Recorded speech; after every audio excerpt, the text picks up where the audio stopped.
restored. All primary systems online.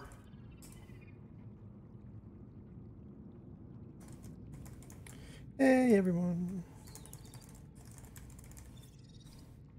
Just posting up a quick little post on Twitter. And then we will be in and rolling. So let's just throw up my Subnautica screen. Hey Pele, how you doing? How is my favourite sea pony? Much better than all the earth ponies as well. How you doing today?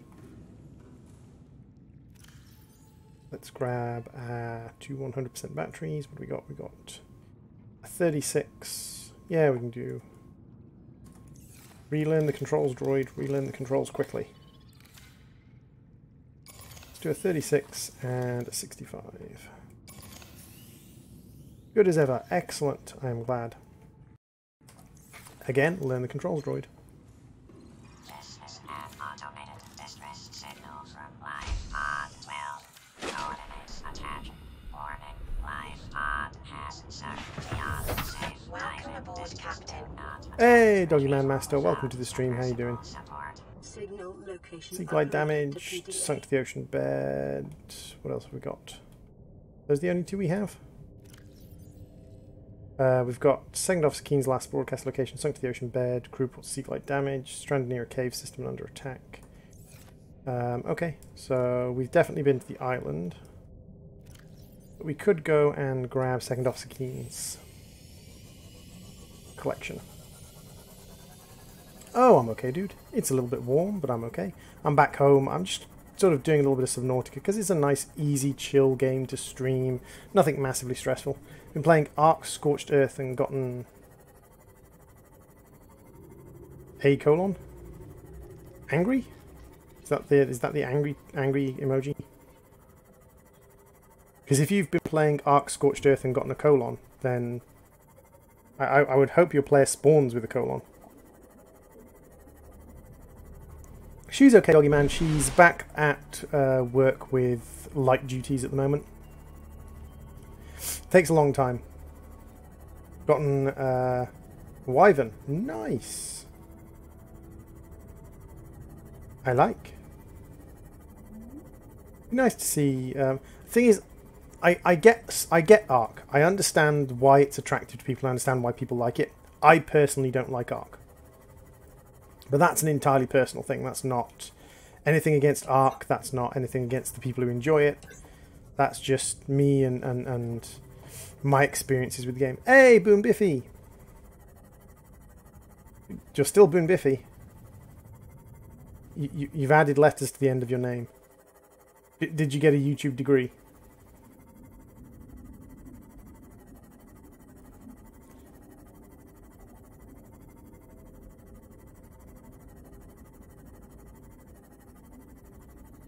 You might name a creature after me. Awesome. Can it be something cute? I want something cute named cute named after me. Passing 100 meters. Oxygen efficiency decreased. You know, one of the little top-headed, what are they called? Integrating new PDF. I could be a dodo. I could be a dodo. I wouldn't have anything against dodos. Don't you talk bad about my dodo brethren.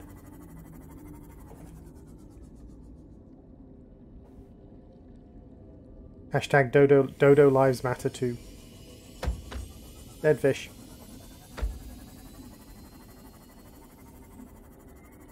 The biomass in this area is dominated by plant life, picking up faint or terror vehicle signatures. Just gonna bang myself way through the fish life. Just gonna bang all the fish. Not to be quoted out of context. Going to go and bang into all the fish. Ooh, a moonpool fragment. I like. Blueprint acquired. I just had to play Roblox, so I decided to do some vids. Nice.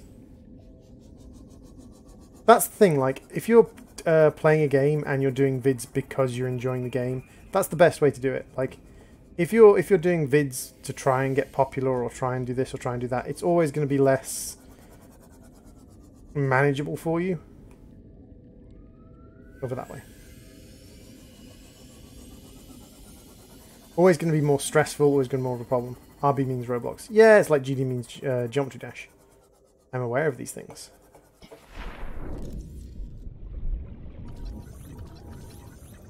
Me, I just do whatever I'm playing at the moment.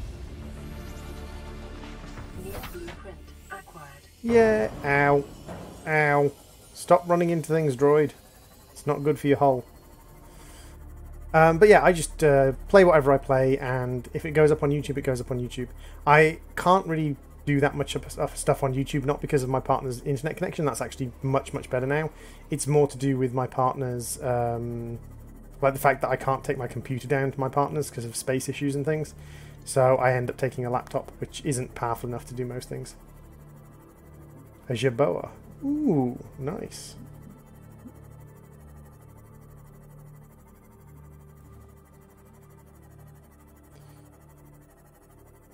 You'll be Sir Droidington III. You need to do homework. No, you don't. You want to do homework. There's a difference. No one wants to do homework. Actually, strangely enough, when I was a kid, I quite enjoyed certain elements of homework. I was one of those kids who was a nerd and enjoyed certain lessons and certain bits of homework and things based upon kind of what the content was.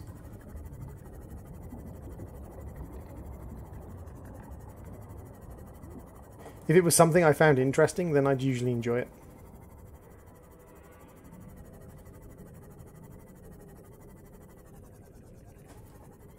Ocean bed. Send off Keen's last location. What I want to do is I want to turn on stranded near a cave system and under attack, make it red. Because that's where we're going to get our entrance to this cave system. You have math. I quite like math homework. But then I'm reasonably competent at math. Math... This is a common misconception. People think math is hard. Math isn't hard. It's just taught stupidly. Like, the way they teach you to do math is ridiculous. There's much, much easier ways to do most of your math. It's kind of like when you introduce people to a video game for the first time. People often find video games they're not used to really, really difficult because they don't understand the terminology and the sort of way things are talked about. Once you understand the terminology and how stuff is talked about, math is much, much easier. New blueprint acquired. I'm pretty sure ponies can hold things with their hooves. I'm pretty sure I've seen ponies holding things with their hooves. Like, you can hold cider mugs and stuff. I'm pretty sure. So, I strongly believe that you could do math homework. Hey, Lake River, welcome to the stream. How you doing, Lake? Long time no chat. What you up to? You're watching a stream, of course.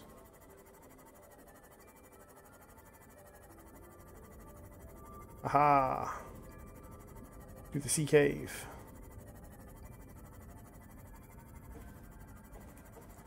Just chilling, doing a little bit of Subnautica. Just for a while, few hours, just putter around, gather some resources, grow a building, build a building. Grow a building? You don't grow buildings, droid, you build buildings, droid. I would have thought you'd known this by now, silly droid.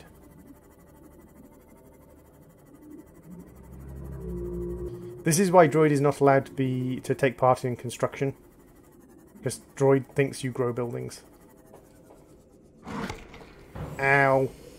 That hurt. The conditions in this cave support a microcosm of unique, possibly predatory life forms. Detecting an artificial structure somewhere in the region.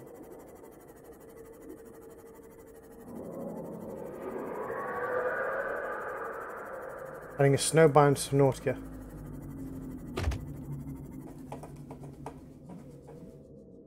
Yes, I do know. I know they're adding a snow biome. So pink, very wow. So I need to find the way around to the Bigassi habitat. Although I'd say that's slightly more purple than pink. Do you mind? I'm trying to fly here. Or boat. Boat? Am I trying to boat? That doesn't sound right. Swim? I'm not swimming. I'm trying to mariner? Am I trying to mariner people? I'm not sure what the term would be. I'm not swimming. I'm trying to fly here? I suppose it's kind of flight.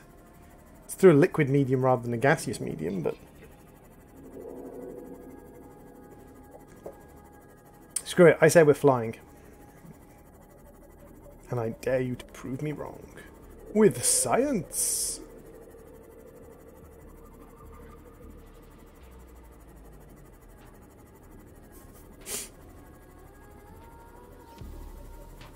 So yeah, now I'm back home, I'm going to be recording some more of the On the Skyblock series. Some people have been enjoying that, and I'm glad.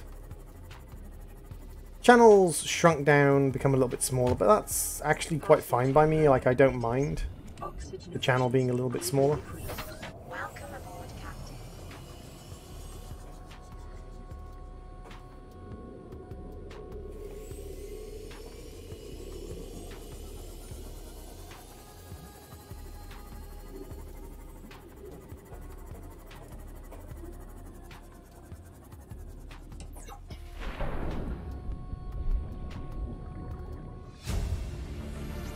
Flying underwater. I mean, there's an argument that it is flight rather than anything else. Just going to grab some magnetite. It's reasonably freely available down here.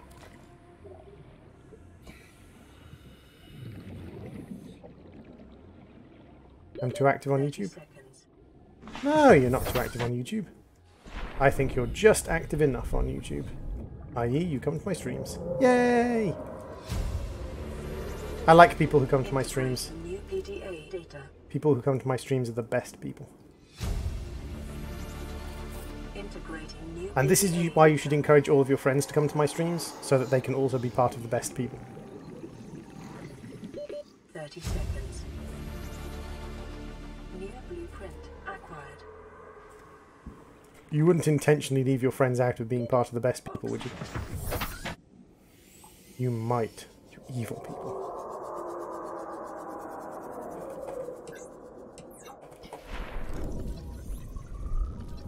Screw it. Finish the research on the bush.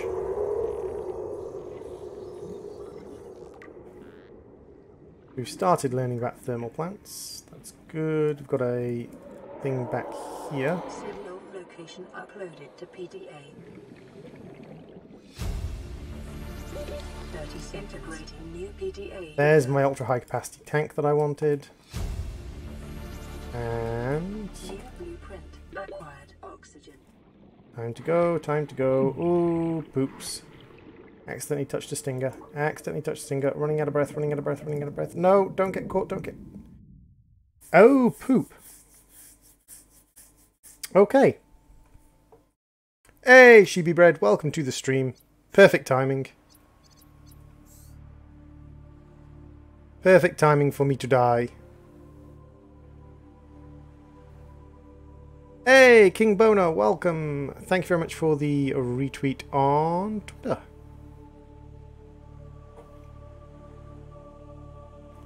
Brother from another mother. Are you a Shiba Inu? Are you a bred Shibi? You are a bred Shibi. You are a Shibi made of bread. Or Shiba made of bread. Shiba Inus. Very cute. I do like a little bit of Shiba Inu.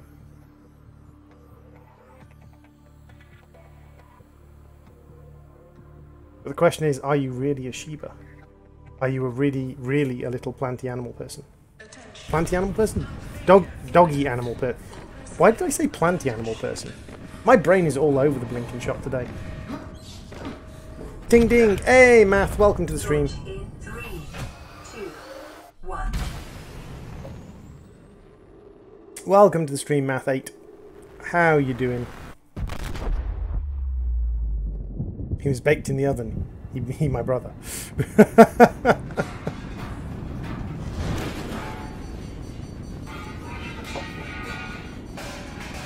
When an unfortunate death occurs 1 minute after joining. I'm glad you're doing great. Hey, Symphony, welcome to the stream. Cakes in the oven. Oh, is there cakes in the oven? Hand me cake. I desire much cake. Do, do, do, do, do, do, do.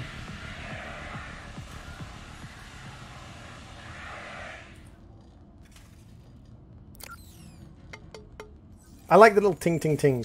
It makes me worried that this thing would actually shatter. Quackzair! Welcome to the stream, Quackzair. Minor head trauma. This is Everyone spam duck emojis for Quackza. This PDA has now rebooted in emergency mode with one directive: to keep you alive on an alien world. Please refer to the databank for detailed survival advice. Good luck. Ooh, this is a nice starting point. It's starting right over one of the nice big orbital hull failure. pods. Cause unknown. Am I becoming a Shiba? No, don't transform me into a Shiba. Copper is an essential component of all powered equipment. Your probability of survival has just increased to unlikely, but plausible. Yay! It's plausible I might survive.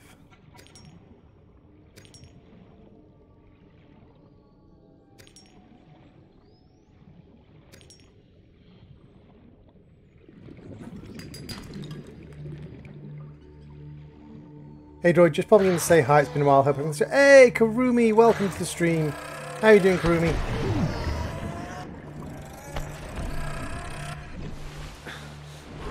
Everything is pretty good, Karumi.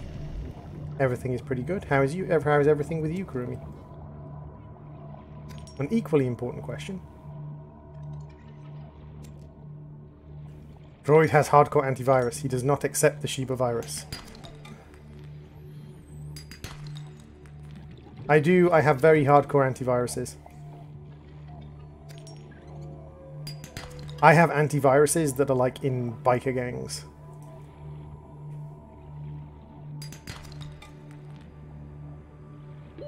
Oxygen.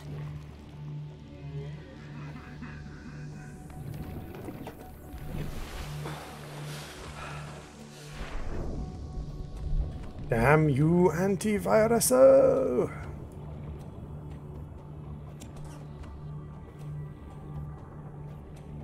How does a droid get a virus from a living thing? Well, technically math, like all computer viruses were created by living things.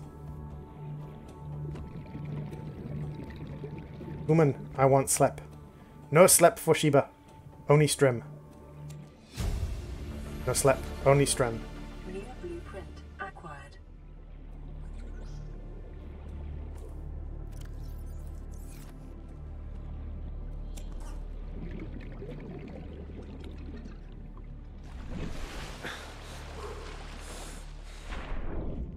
New creature discovered. Got a new job / promotion. It's a lot of work, but it's better for me. And I got a new computer as well as an HTC Vive. So I've been playing a lot of that after work. Ooh, what have you been playing on the HTC? I always like to find out what people have been actually using their HTC to play.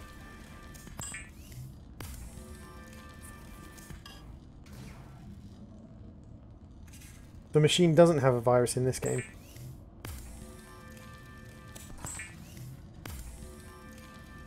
Well, that can I slap? No, no slap.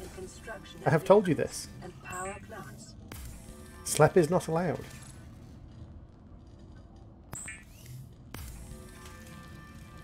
Oh, traitor.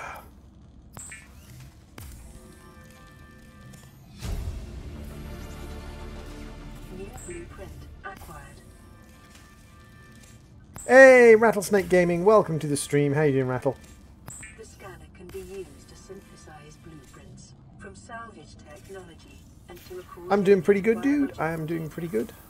Weapons were removed from standard survival blueprints following the. Yes, I see you, Rattlesnake. You don't have to spam hi. The knife remains There's the time only delay. exception. Chill.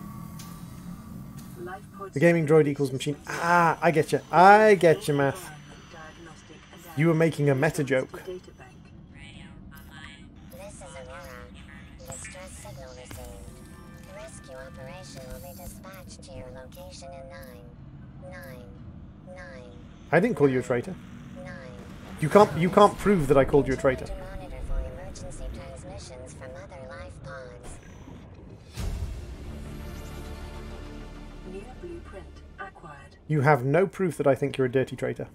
I'm a sneaky snake spammer. You're a sneaky snake spammer? Oh, Rattlesnake is a sneaky snake spammer. Yes. Ah, he's not a spammer. He just wanted me to say hello. Which is fine.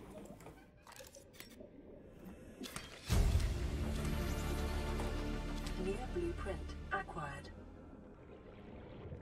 I've been playing Beat Saber. I've been playing a bit of Subnautica, Rick and Morty VR. See, Rick and Morty VR was okay, but it was kind of shallow. Like, I expected a bit more from a Rick and Morty game as far as kind of intellectual depth. Because the actual Rick and Morty series has so much intellectual depth to it. Grows in unusually distinct and diverse ecological biomes. Further study recommended. But the Rick and Morty VR was a little bit disappointing when I played it at a friend's house. Subnautica.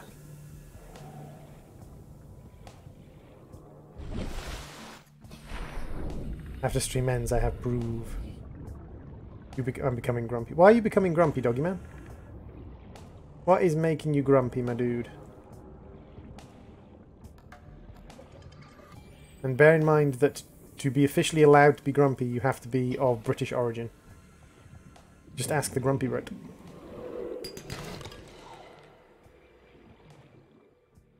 It's more for the references. Yeah, and that's the thing. It was very much a referential game. Whereas although Rick and Morty does a lot of self-referential and sort of external referential humour, Rick and Morty also does an awful lot of very cognitive humour, very thought-based humour.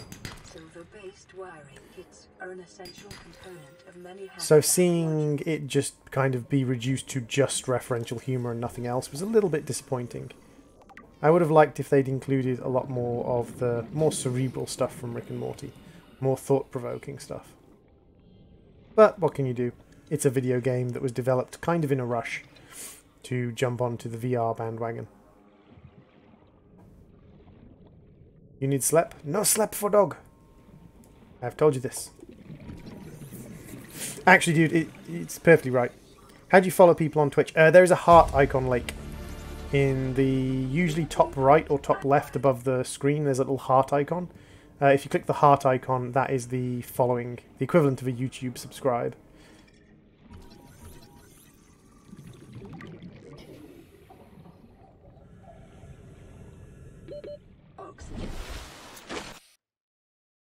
Yeah, I've seen We Were There. The problem is the only people I know are people who've already played through it or watched it, and I want to play it with someone who hasn't played through it or watched it. That's okay, Lake Dude. When your school laptop with worse specs than your gaming laptop is faster. That, I would suggest, might mean that your gaming laptop either needs some serious TLC or a little bit of debloating Symphony. Like if you've got a computer with lower specs that's running better, you might need to like debloat the computer with better specs.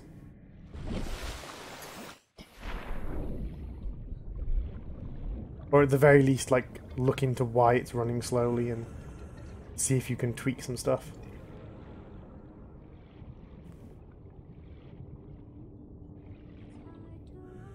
Hey!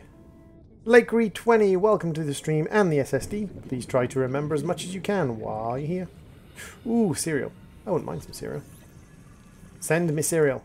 Actually, no, don't send me cereal. It would probably go off in the mail. Especially if you put milk on it before you sent it. Send me cash for cereal. I've ate droid merch. There is no droid merch, so you can't have eaten the droid merch. If I ever make droid merch, I will make sure I send you one to eat. But if I send you droid merch to eat, you actually have to eat it on camera. Doggy man. I'll send you some like stickers that you can eat on camera.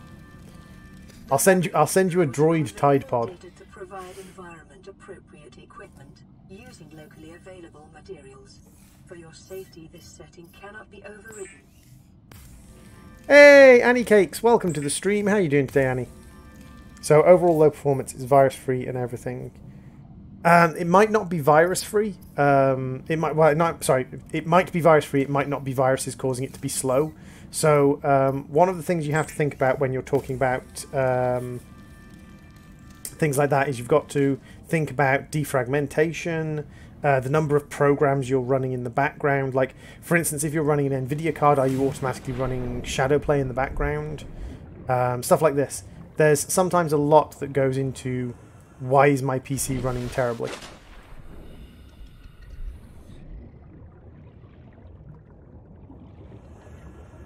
And it's not always easily diagnosed or easily noticed stuff. So it's not always the fault of like companies for not picking up on it or installing bloatware or things. But like, I got this PC from Lenovo. It's a business PC. And even though it was a business PC, so business PCs tend to be quite low on the bloatware because the companies don't want them to have bloatware. Even though it was a business PC, I still had to strip off like 7 or 8 pieces of bloatware from it.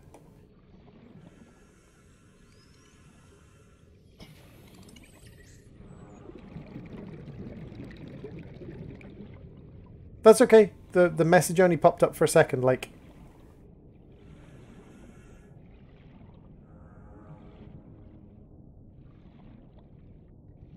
Got my laptop back, it broke its cooling fan. Ooh!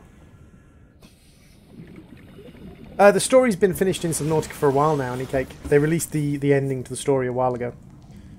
Cooling fan breaking is never a good thing, because the problem with cooling fan breaking is cooling fans breaking leads to overheating. Overheating leads to other damage. It's not necessarily an issue of scanning Symfony. It's just looking for why. So if you do Control-Alt-Delete and you open up the Task Manager and you open up the Advanced Properties, you'll see what part of your computer is using what resources on your computer. And so one of the things that you'll find is that sometimes gaming computers will have a lot of additional stuff running in the background. I don't know if I'll buy the Arctic biome. Like, it depends how much additional story and stuff the Arctic biome is coming with. Because to a certain extent, like, I'm not sure it's going to be worth it. But then on the other side of it, it might be absolutely amazing. Now I got a better fan, so I'm cool. Literally. Literally and figuratively, you are cool.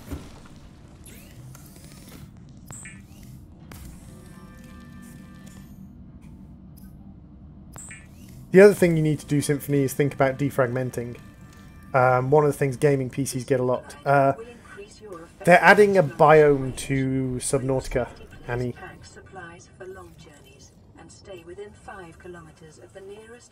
Specifically, they're adding a Arctic biome, a biome that you can visit that contains icy stuff. Icy world.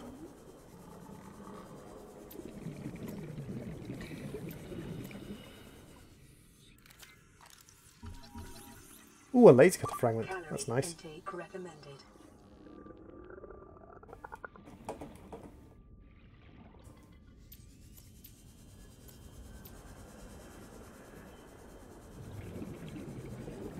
Oh yeah, like Subnautica's endgame storyline has been out for a while, and now they're talking about introducing this additional biome, and you're as cold as ice. You're willing to sacrifice my spaceship. Local scans show a nearby cave entrance, depth 90 meters. Leading to an unknown environmental biome. I've got some pretty decent fans in my casing. I just have to make sure that I'm remembering to clear out my case regularly. My partner's thinking of upgrading the amount of RAM she has just because her laptop doesn't do well.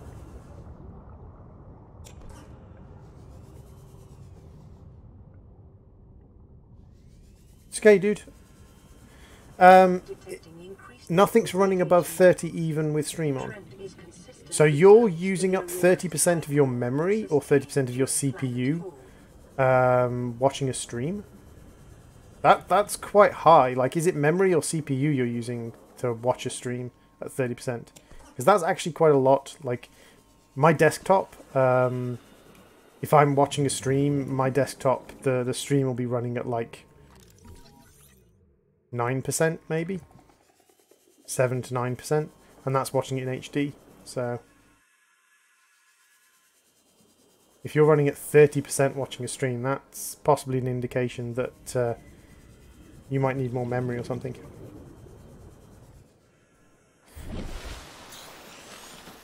See, this is one thing, Pele, that I think they did wrong.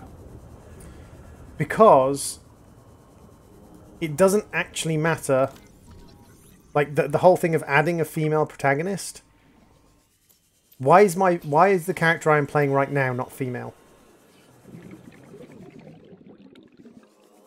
8 GB. Yeah, that might be causing the slowdown. Like, especially if if you're trying to run games on it and you're getting it slower. Like, the school PC isn't expected to run sort of higher demand things. Basically, if you want to find out if you can upgrade to 9, look up your PC serial number online and look up motherboard RAM slotting. So if you look up the term motherboard RAM slotting, it will tell you how many RAM slots you've got and what those RAM slots will take as a maximum. So for instance, my laptop is a Lenovo G500. If I look up the Lenovo G500, I'm running a AXR44 board, and that has 2 RAM slots, and each RAM slot can take a maximum of 8 GB. Now, I'm running dual 4 GB at the moment on my laptop. But why is it sexist of what I said? What makes my character female? Or sorry, what makes this character I'm playing right now male? See, this is the problem I have with this. Is like they're introducing a female protagonist. You never see the protagonist's face. You never find out the protagonist's name. There's never any interaction with the protagonist. So in this game, the protagonist is non-sexual character. The protagonist is whatever you want them to be. The only thing that makes the protagonist of this game male is the fact that in a couple of pieces of art for this game, in a couple of pieces of concept art for this game, they make the character male. They could have quite easily have released that concept art with female images as well, like done doubling up. So you have the male concept art and the female concept art, and this game would have been completely gender neutral. The whole adding of a female character. Hey, cat lover. I forgot to subscribe to you. Hey. Starvation imminent. But yeah, the whole introduction of a female character or female lead character in this game, it's pointless because this character is a female lead character if you think about it. There is no gendification of the character in this game. The name of the character is Jamie, but Jamie can be a female name. Even if the character is named Jamie, I don't think I've ever seen anything in this game that says the character's name is Jamie. Only in promotional material have I seen that the character's name is Jamie. I don't remember seeing anything in this game. Calorie intake recommended. Vital signs stabilizing.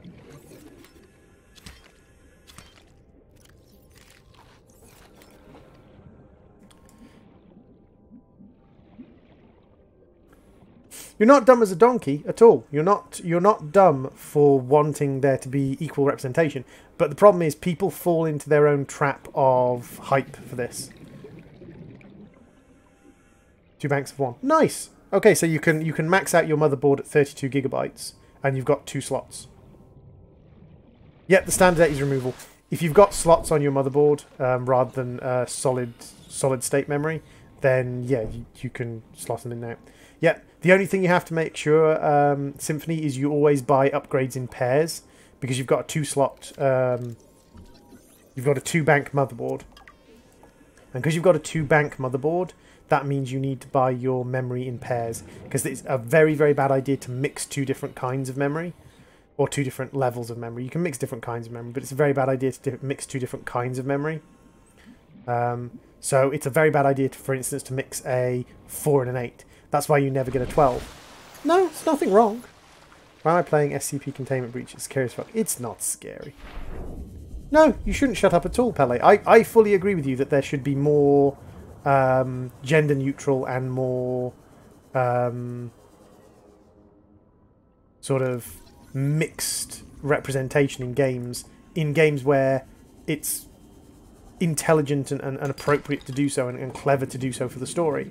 But in this game, like, the developers made a big mistake in basically genderfizing.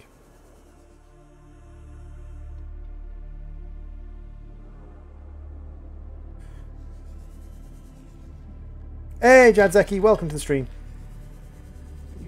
But it's the developers themselves that made the mistake with this game.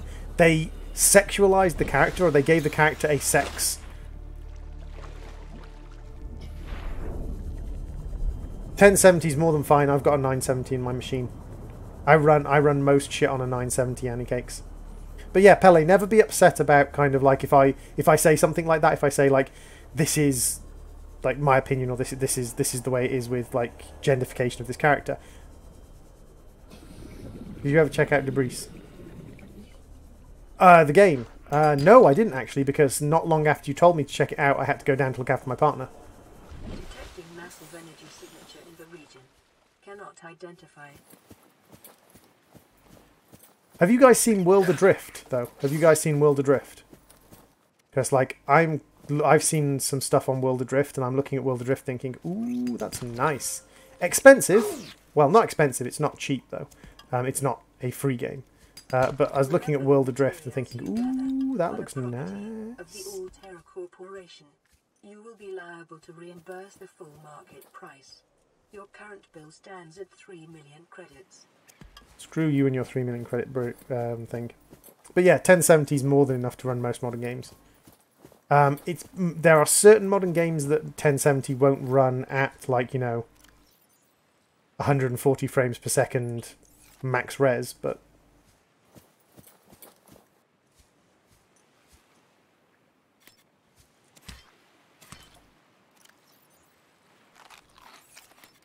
yeah, Pele, don't ever be upset if I am explaining something and I come off a little bit harsh. It's not I never intend to be harsh when I explain something. I just like to try and explain things clearly, and because of my aspiness, I sometimes come off a bit harsh when explaining things clearly. I sometimes come off a little bit preachy, maybe. Yeah, preachy. Probably a good word for it.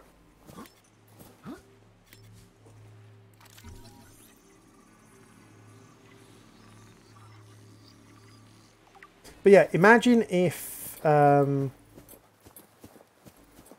works for you with 100 frames per second. I should hope so. Especially if it's reasonably optimized. But yeah, imagine with this game, imagine they had released concept art of this game where the character was female, and concept art where the character was male. Like, I don't have a shadow. I don't really cast... I do cast a shadow, I suppose. They could have just made that a little bit more androgynous, I suppose. I suppose that's the one thing that lists this character as a male, is the shadow. But even then, they could have made the shadow more androgynous. And that would have solved that problem. In its entirety.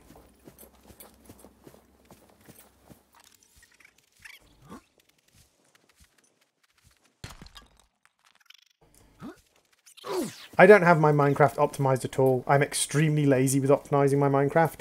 I tend to cap my Minecraft at 60 frames, just because I'm usually recording. And if you're recording, it's best to cap Minecraft at a frame rate that's not ridiculously high, so that you're not wasting processing resources.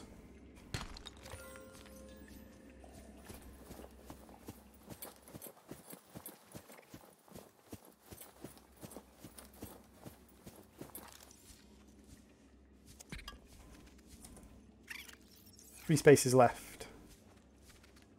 Let's grab a lithium.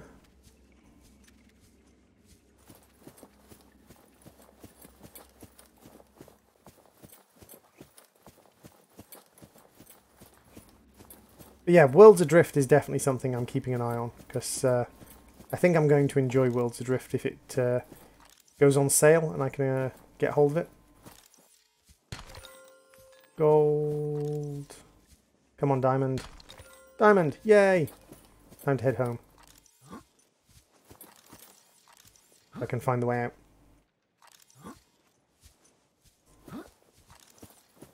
I'm trapped.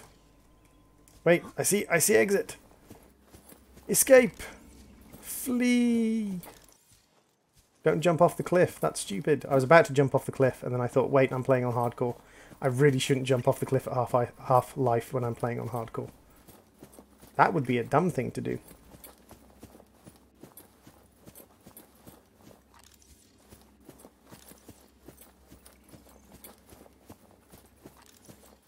Like this! Oh, that was a dumb thing to do. I wish we could find gold and diamonds like that on the Earth. We used to. Like, the original gold and diamond finds were surface deposits.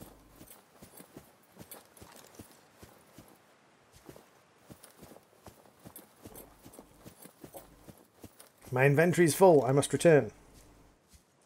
At a later date.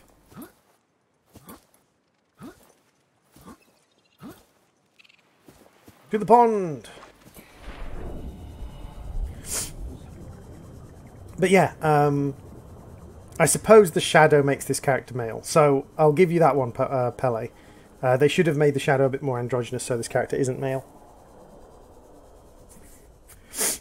But you get what I mean. It's one of the intelligent things they did with Mass Effect. And even though gender does play a role in Mass Effect, it changes how characters interact with each other. If Cole was precious. Cole was very precious. Cole was very precious indeed, Doggy Man Master.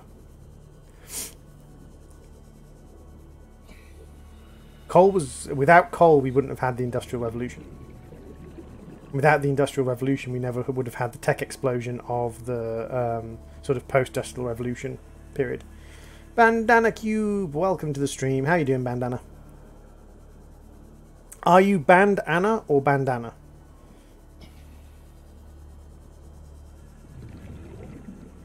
No worries, Jadzeki. Go do your chores, go do your requirements. Cole's going to run out in London soon. Possibly.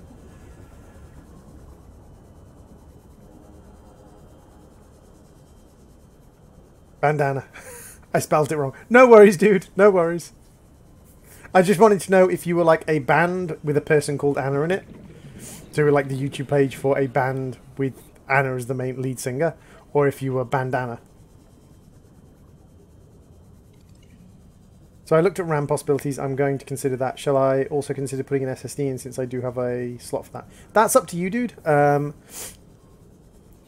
SSDs have positives and negatives. SSDs read faster, which makes them great for storing stuff like video game content. The disadvantage of SSDs, though, is their read-write life is a lot shorter. So if you're going to be doing a lot of read-writing, an SSD is going to die a lot quicker than a hard disk drive. And considering SSDs tend to be more expensive than hard disk drives, it's a case of, if you're doing a lot of read-writing, it's gonna... I like that. I like that they added a few additional voices. I mean, I know the original voices were just done by one of the guys in the recording studio. But I like that they've added additional voices. Building tool requires a wiring kit and a battery. I don't think I have enough silver to make a wiring kit yet.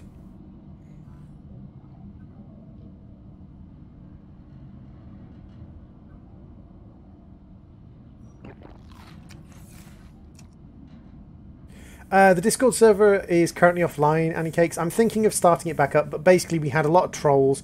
I ballooned in popularity because I started streaming Subnautica just after some big streamers stopped. So I went from 500 to 4,000, and the Discord exploded up in popularity, and we had like 500-600 people on the Discord, and it was just becoming a lot of stress and a lot of like people weren't behaving, and it's a whole big thing of just basically me being a pussy. Basically, that's what it boils down to. It boils down to me being a sissy and getting my panties in a bunch over stuff I couldn't control. Now that partially is to do with my mental health, is to do with the fact that I have asthminess, and being unable to control things is stressful and unpleasant, and more so for me than for some other people. Not most other people, some other people. But I'm thinking of reopening it soon because we're getting the community back up again. It's a nice community. You guys are absolutely awesome. The people who stuck around are grade A. Like, all the guys who stuck around are absolutely top-notch. And so I think we're at a point where it would be great. Hire some mods. I had mods, but the problem is I am not in a position in any way. Hey, Bandana Cube! It's hard to overstate my satisfaction. Welcome to the stream and welcome to the CPU. Please try to process as much data as you can while you're here. You have been here since like 600 subs. Still here on occasions. I had mods, but the problem is I'm not in a position like in my life at all. I am a broke mofo. So having mods that I pay is impossible. So I relied on friends, fellow streamers, people like that. But let's be frank, they got their own shit to do. Hey, Apollyon PT, welcome to the stream. Welcome, welcome, welcome. Thank you very much for the subscribe, Bandana Cube. It was much appreciated. But yeah, I was relying on fellow streamers. Like, I mod for other streamers as well. Like, I mod for a couple of other streamers myself. And I understand that when you're streaming and you're doing stuff and you've got a life to do and you've got to go to a job and you've got all these other things going on, it's very hard to actually be a mod. And some people who want to be mods end up abusing power and you have to deal with them. And it just became a case of every day I was getting online and spending 30 minutes. Long time no see since last played 7 Days to Die. I've been thinking of doing another play on 7 Days to Die, Apollyon. I enjoy 7 Days to Die. Thoroughly. And there's been a few changes, like, not as of late. Like, it's been a while since there's been some changes to 7 Days to Die. But there's been changes to 7 Days to Die since I last played it on the channel. New blueprint acquired. And a battery. God damn it.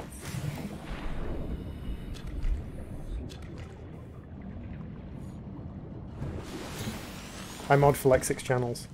Biggest one is 55,000. You mod for a channel with 55,000 viewers.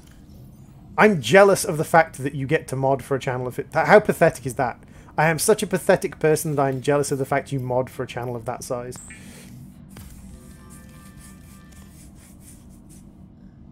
Droid is a little pathetic. At times. The Builder tool is designed to construct habitats capable of withstanding extreme environmental conditions. I need a little bit of copper. I need a little bit of copper.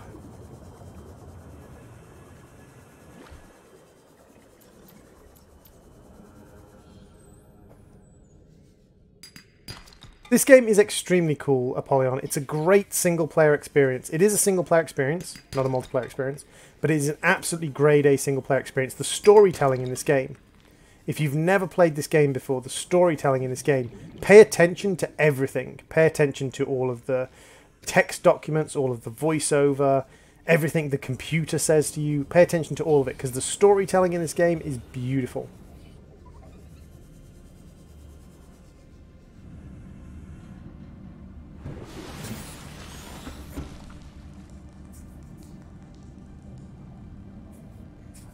Yep, Anik is, or Annie Cake is definitely a grade A quality viewer.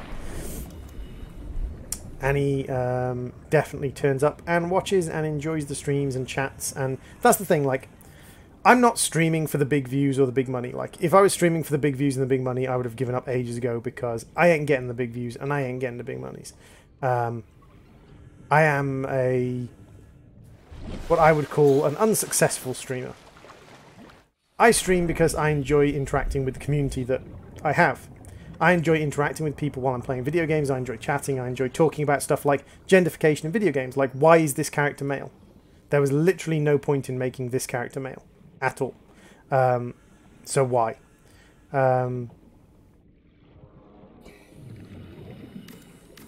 But the main reason I stream is because I like chatting with you guys. I don't have any reason other than that to stream.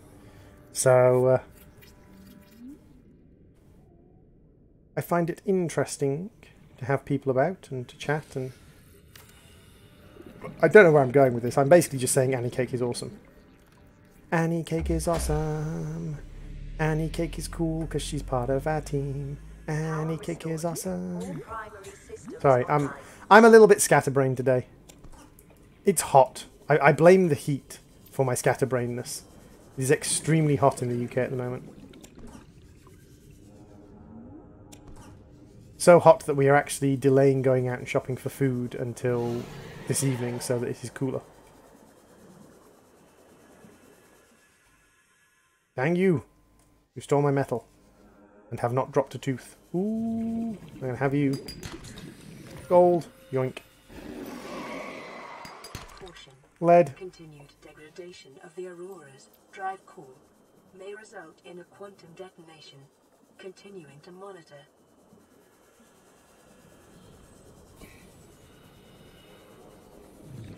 But yeah, this game's storyline, like all of the text documents, things, they're all like... The game itself, the mechanics of the game are actually really well done, and they're very well integrated into the storyline as well. But I think a lot of people don't give the story writers of this game enough credit, and they give them a lot of credit already, but they don't give them enough credit for all the other stuff they did, all the other stuff they put into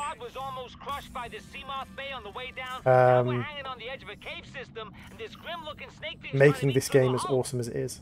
Come get us already. Signal location uploaded to PDA.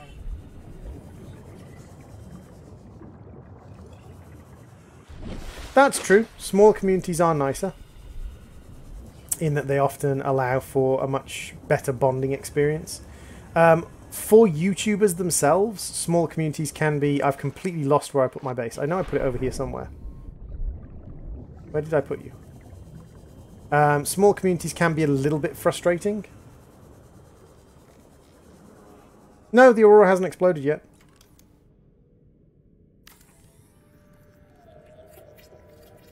Welcome aboard, Captain.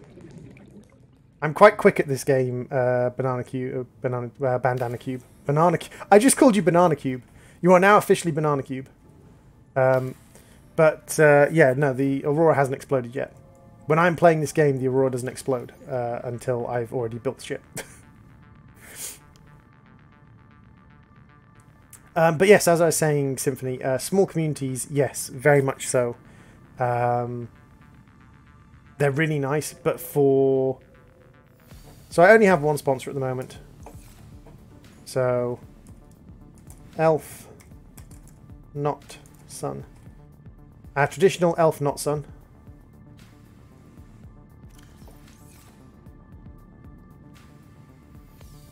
In the traditional elf, not sun purple. My sponsors always get lockers when I play, so there we go. There is a locker for my sponsor, elf, not sun.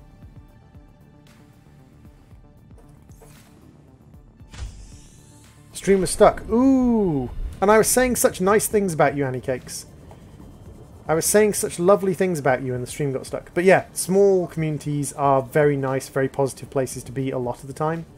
And I quite enjoy that about small communities. Very much so, actually.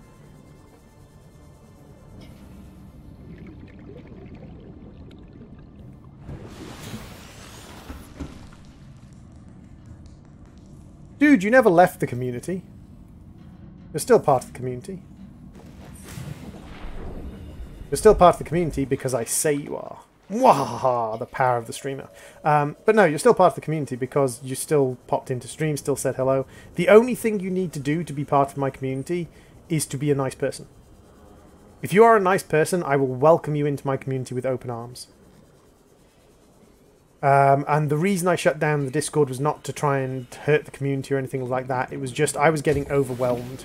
I was getting overwhelmed by the Discord. And that's much more to do with me than it is to do with the community as a whole. So gold, titanium, and table coral. Gold, titanium, and I can grab a table coral outside. Give me oxygen. Thank you. I don't know why I wanted oxygen. I had full oxygen, but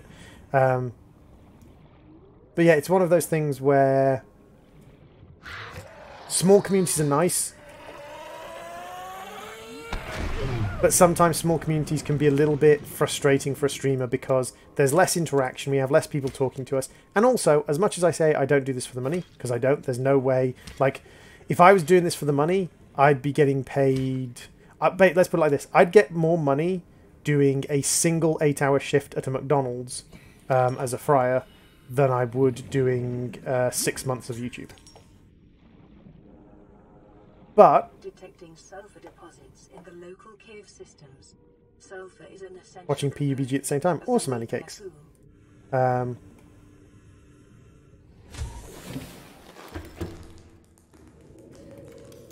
never had a problem with you, dude. You've always been nice. I've never had a problem with you, Symphony, at all. You've always seemed like a nice person to me.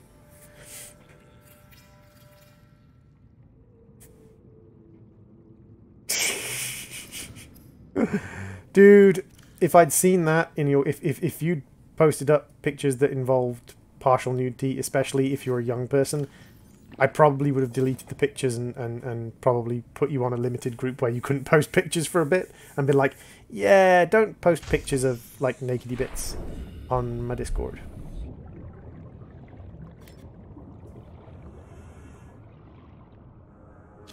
Here's the thing. I don't count people who sometimes get angry or sometimes things like that as being nasty people. Like, you're not a nasty person if you occasionally get angry.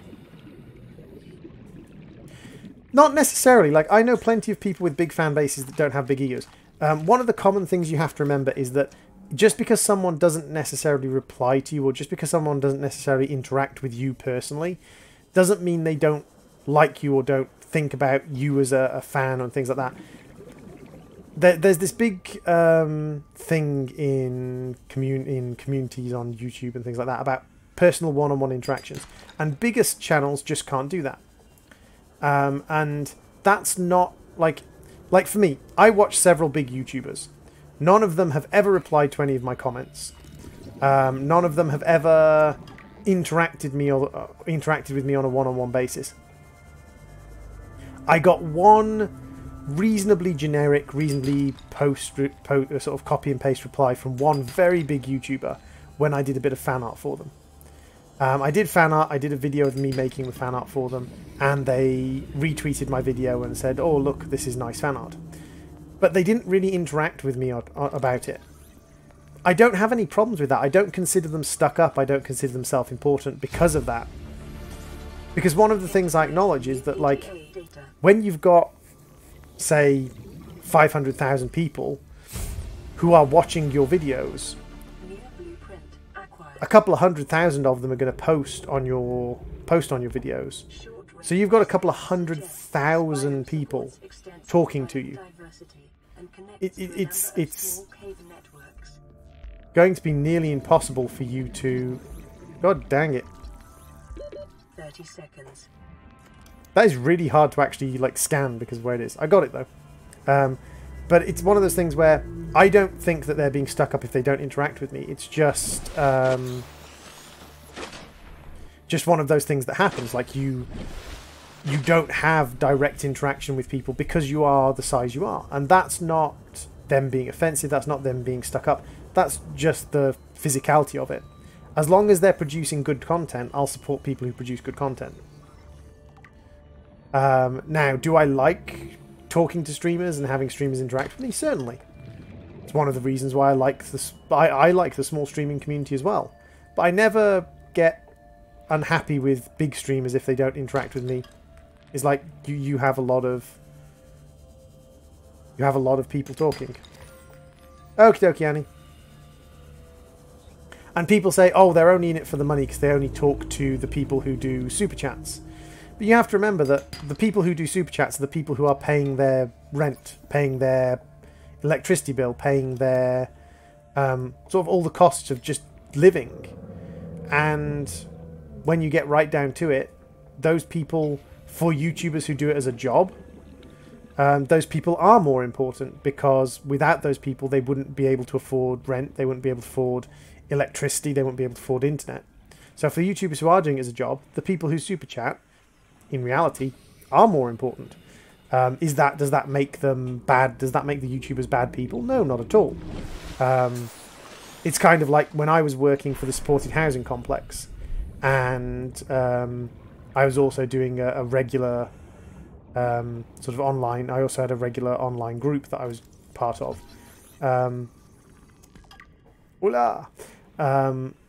I was part of a regular online group, but several times I blew off the regular online group because my manager phoned up and said, "We've got overtime, we need someone to cover this shift, please come and do it."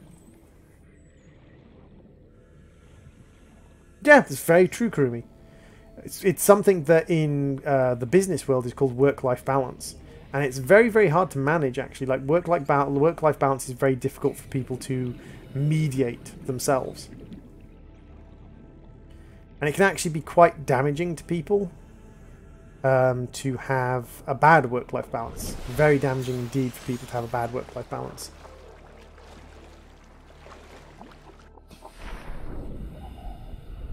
Do I have any copper on me? I have 2 copper on me. I'll grab some things and make a fresh battery. I don't mind having a spent battery for now.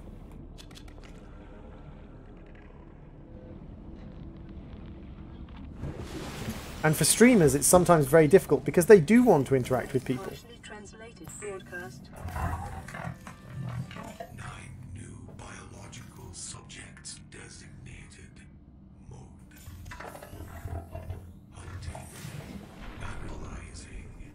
Sharing subject locations with other agents.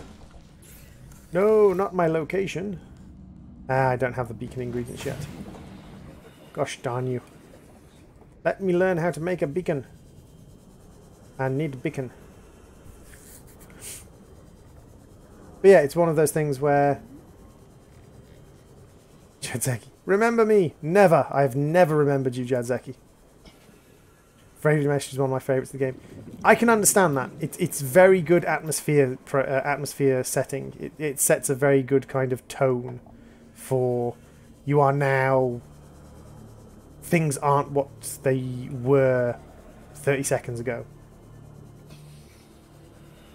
Especially the choice of the use of words like hunting and things like that.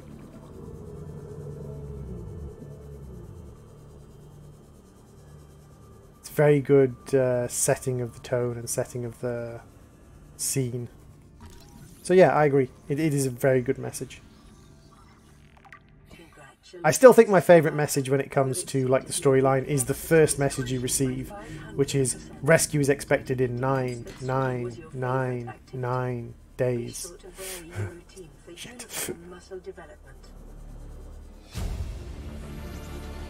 Integrating new PDA data.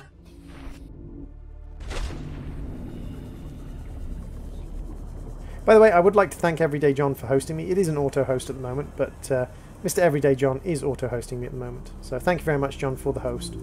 It is much appreciated, even if you are not here to see me appreciating your host or hear me say I appreciate your host.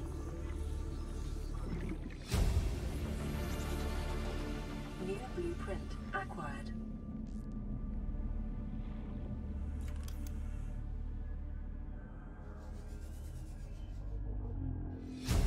Even if John doesn't love me enough to watch my streams. New blueprint acquired.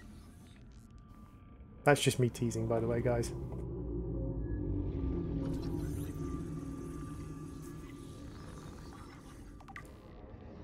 So we've got battery charger fragments, which is good. We've got the battery charger up and running already. Well, not up and running, but we've got the battery charger fragments there already. That's good.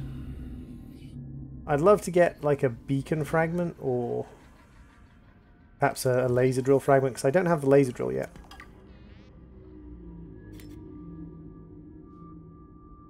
Can't see any laser drill fragments around here at the moment though. Which, while not the end of the world, is... Ooh, what are you? What are you? You have a fragment in you. Propulsion cannon. I'll have you. Why not a bit of propulsion cannon? New blueprint acquired.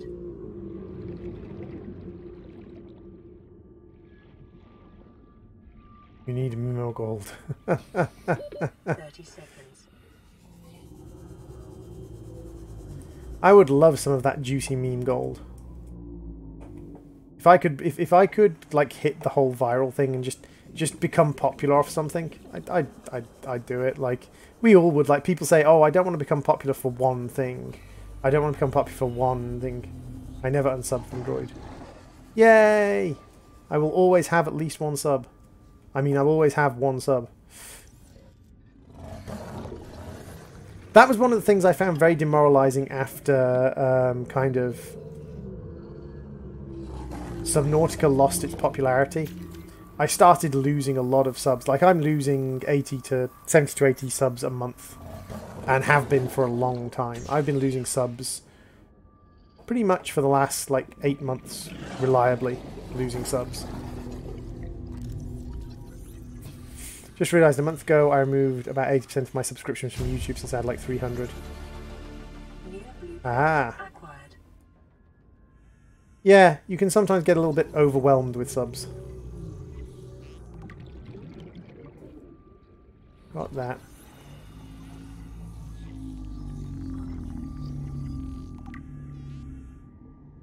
Soon to live stream right after yours. Are you self-advertising, Pele?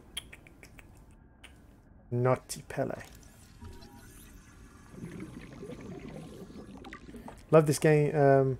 By the way, I leave a like. Thank you very much, Pele, for the like. Much appreciated. What are you going to be streaming, Pele?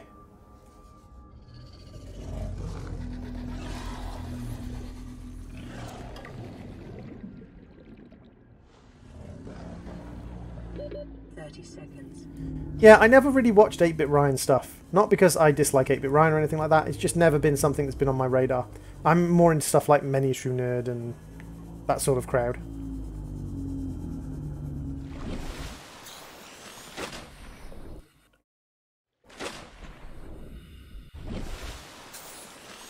A little bit of Direwolf when he isn't being intentionally kind of confrontational with people. Ah, you're going to be streaming some Ragnarok. Not really my sort of game, Pele, but I'll pop by and give you a like. Say hello.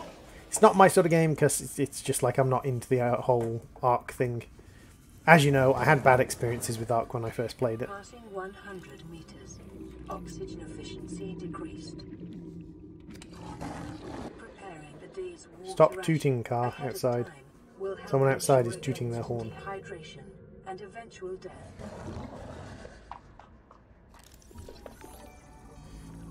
Hey, Grumpy Brit, welcome to the stream and welcome to the CPU.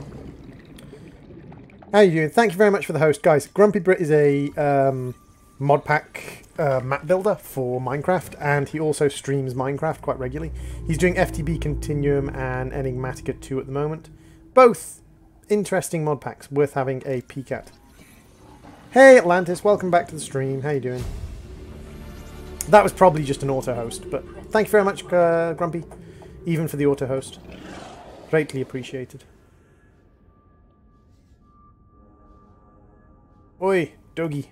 I thought Doge was going to go and sleep. Are you not sleeping, Doge? We told you if you need sleep, Doge, you should go sleep. Oh, oh, don't get stuck in hardcore mode. Don't get stuck in hardcore mode. In hardcore mode, you can die from getting stuck. It's a bad idea to get stuck in the wall during hardcore mode. So, I think it's tomorrow that the ship's going to explode. Stop tooting, cars, like telling it to stop farting. Yeah, kind of. Would you prefer stop beeping? Stop beeping, car. See, that just makes it sound like the car is swearing. And I don't want to accuse an innocent car of swearing when it wasn't.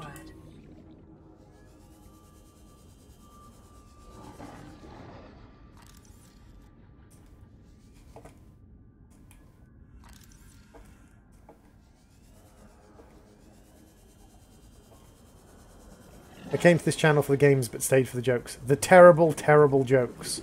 The terrible, terrible pun-filled jokes. You must be so starved for comedy. if you call what I do joking, or if you call what I do jokes. I feel extremely sorry for you and your obvious lack of any comedy in your life.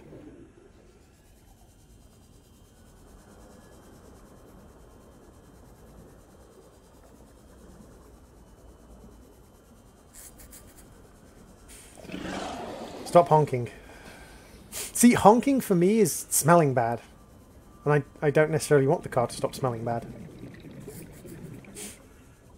Filipino Kadiba Doji. Okay? Welcome to the Spanish droid. Mi esta inglés y por favor. I have no idea. I was about to say something in Spanish and then I remembered, wait, droid, you don't speak Spanish.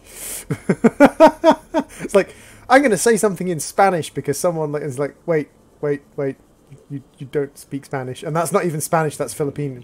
That's Filipino.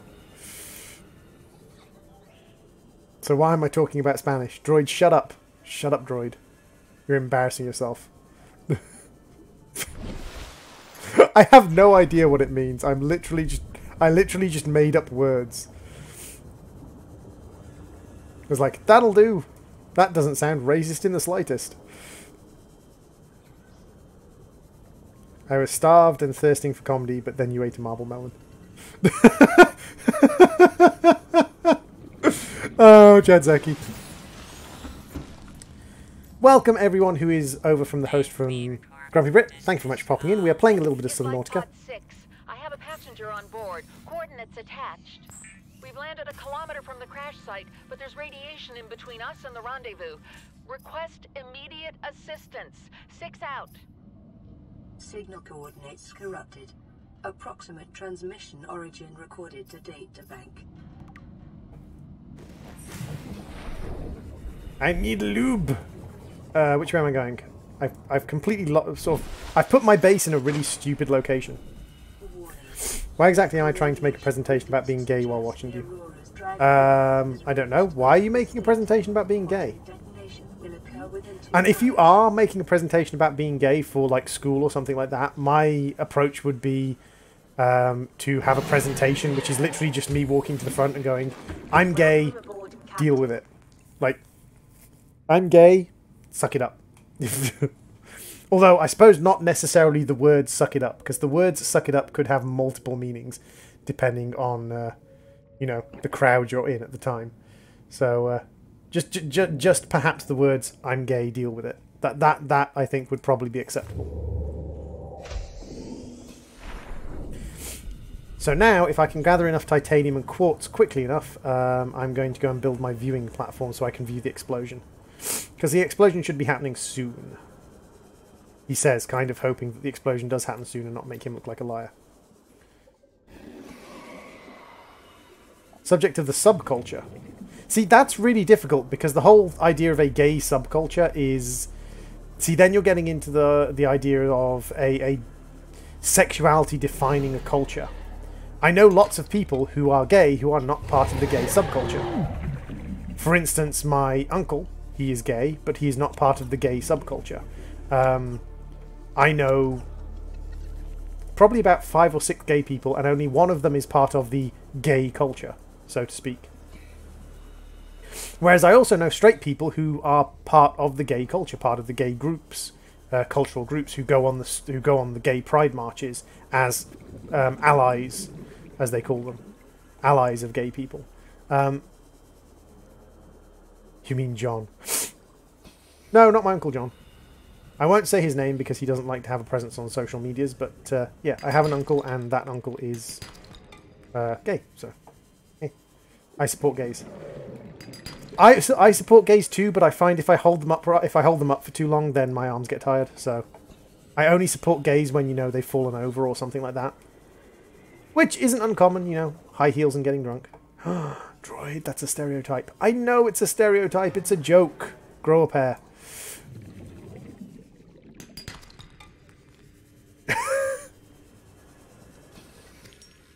And yes, I do make puns. If you are new to my channel and you don't like puns, I suggest you leave. There will be many, many puns.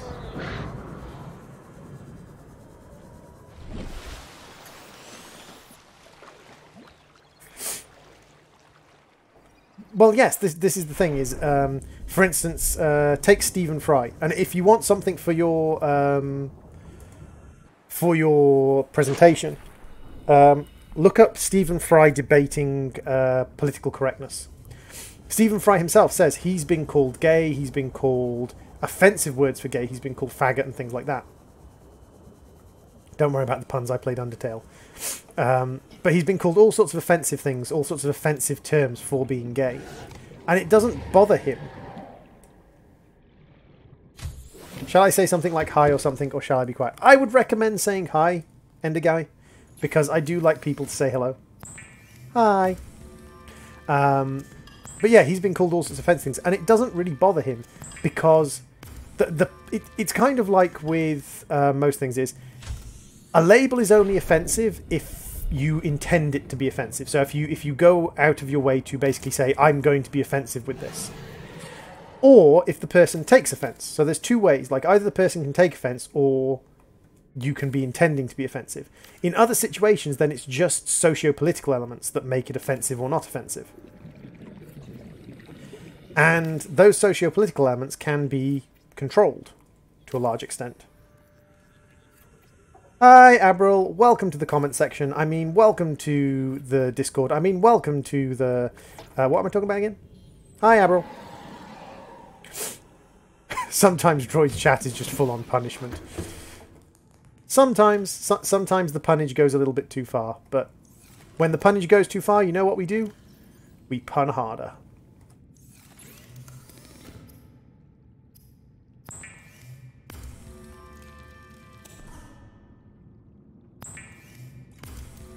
Hey, DJ Flaz, welcome to the stream. How you doing, Flamey? How goes the flames? That is a terrible pun. Terrible pun, Pele.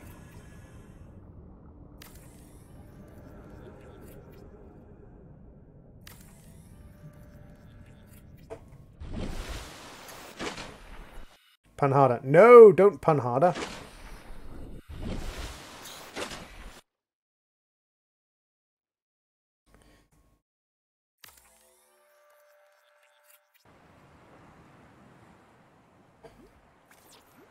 Ooh. Hey, don't bite me, you son of a bitch. Do you play Gmod? I'm just asking. I have Gmod, and I have played Gmod, but I'm not like a... I don't go out of my way to play Gmod. I don't go looking for Gmod lobbies. I've played Gmod with people, like when YouTubers get together and we play a bit of Gmod together. By the way, guys, if you would like to tweet out the stream, @TheTrueDroid is my Twitter. And I've got a tweet on there that has all of the shiz on it. So if you would like to tweet out the stream, that's much appreciated. Not that I'm shamelessly self-advertising or anything. There we go. That's a nice location to watch the death of the Aurora from. And I can even put in a ladder so I can go back down to the bottom. Huzzah! They haven't quite fixed that. They've kind of fixed it in that, like, as long as, like, see, this is the problem, is like, it used to be wherever it was. Now it's only when it's between the links of two things. Is a faster dino. There we go. I kind of get the pun, but at the same time, I'm not quite sure. Do I get the pun? Do I get the pun, or am I just thinking I get the pun incorrectly? Advertise droids to get views and subs. Advertising me is great. I would greatly appreciate the advertisement. It's not necessary. It's not important. Portal Master, thank you very much for the host, the auto-host, over on YouTube. Much appreciated.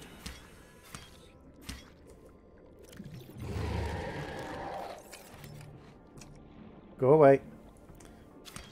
By the way, I'm a herbivore. I'm a herbivore in this game, so prepare to see me eating a lot of plants.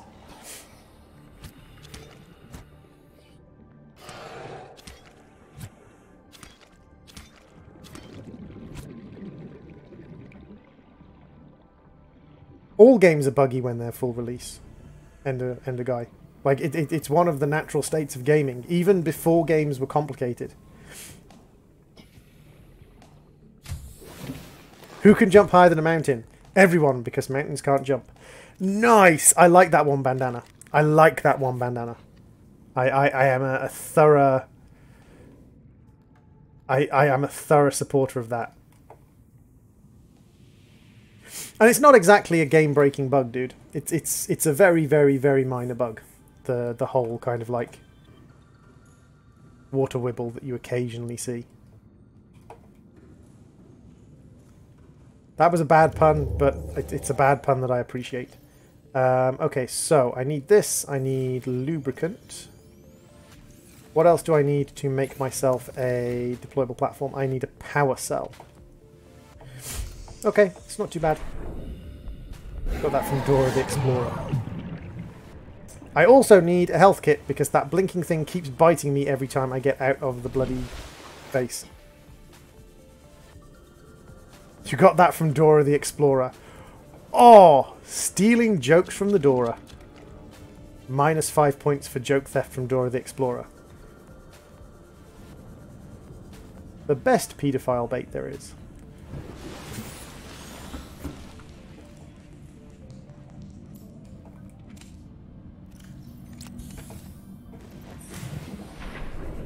But yeah, I don't quite get Dora the Explorer. Like, I know it's much more of an American thing than it is a British thing, but I never did quite understand the whole... I never did quite understand the whole attraction of those things. Like, I don't know if maybe, like, when I was a kid, we didn't watch much TV, but the whole kind of, like... Or if just my brain worked differently. Well, I know my brain worked differently to other kids, but when the kids on the... Or when the characters on the TV would go... And what's the answer to this, kids? You got it right. It's like, no, I didn't. I didn't say anything. Why are you telling me I got it right? You don't know what I was thinking. You lie, Dora. You a liar. Dora the Explorer is a liar.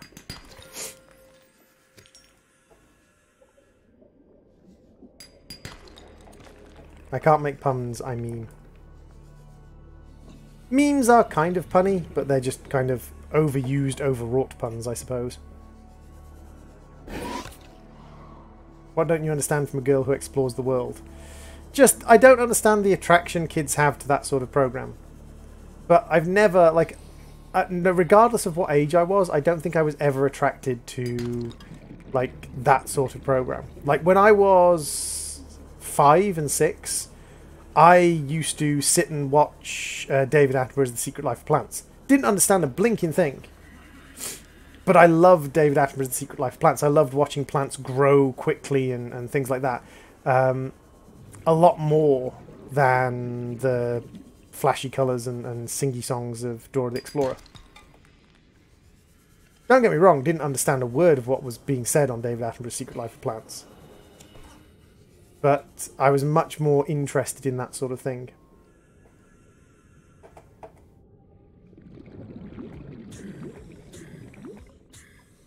That world was more of a neighbourhood. True, true. Dora the Explorer didn't so much explore the world as she did explore, you know, the very racially diverse neighbourhood she lived in.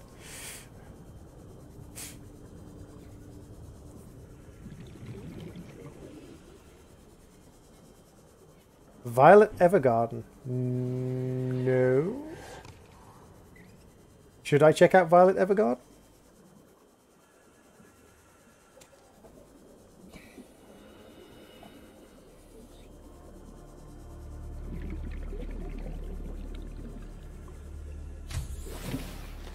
Welcome aboard, Captain.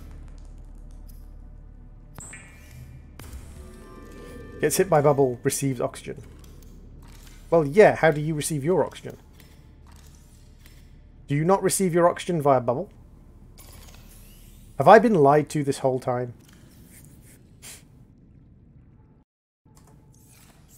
I swear someone told me that all oxygen comes from bubbles. Like, that's why I keep a jar of bubbles on my desk. Do I not need a jar of bubbles on my desk? They lied. Although, interesting fact, like 70% of the Earth's oxygen comes from plankton bloom. Plankton bloom and seagrass produces like 70% of the world's oxygen. Far more than trees and grass ever will. Have you still not exploded yet? You still haven't exploded yet. I'm disappointed. I am very disappointed.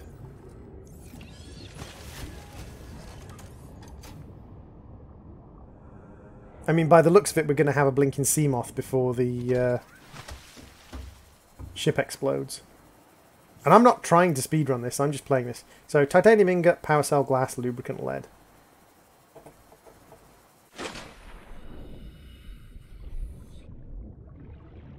Seek fluid intake.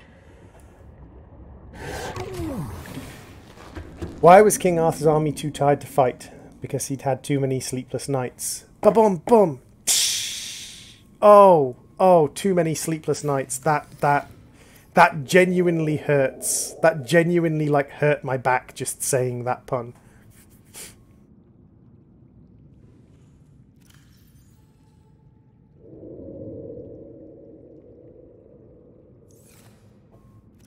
That was... It was a good pun, but at the same time it wasn't a good pun. I need more titanium and I need 2 more acid. Yep, literally every time I exit my base that thing tries to eat me. Oh!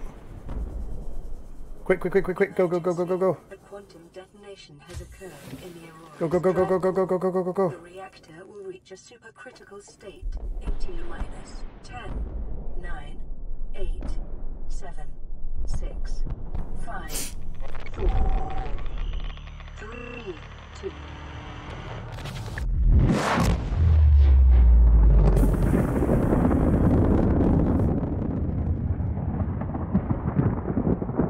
Awesome, Krumi. I'll have to check out Silent Garden. Sorry, Violet Garden. Have you seen Blue Exorcist? I'm sure you've seen Blue Exorcist, you're an anime person. Radiation suit! Yay! Blueprint acquired. Yay, radiation suit! The radiation suit has been added to your blueprint database. Two. Give me radiation suit.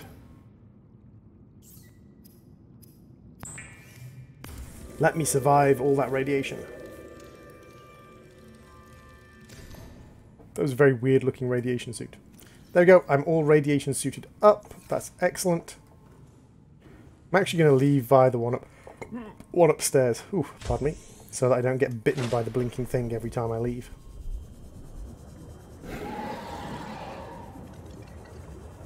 Is there another bit of beacon around here? Because I don't have the beacon plan yet. And I need another bit of beacon. I swear he's so aggressive towards me because I'm made of metal.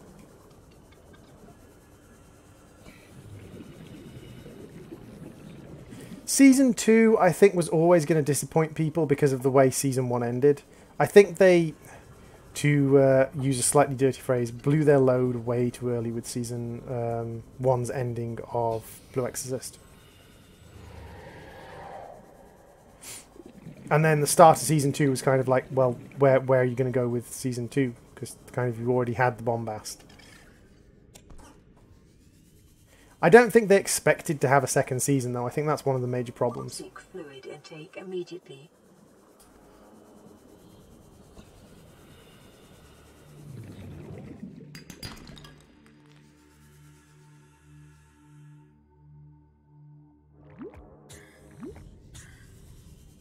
Well, you are a droid. True, true. Chasing me for all that sexy droid metal. New creature discovered. If droid was in a band, it would be heavy metal.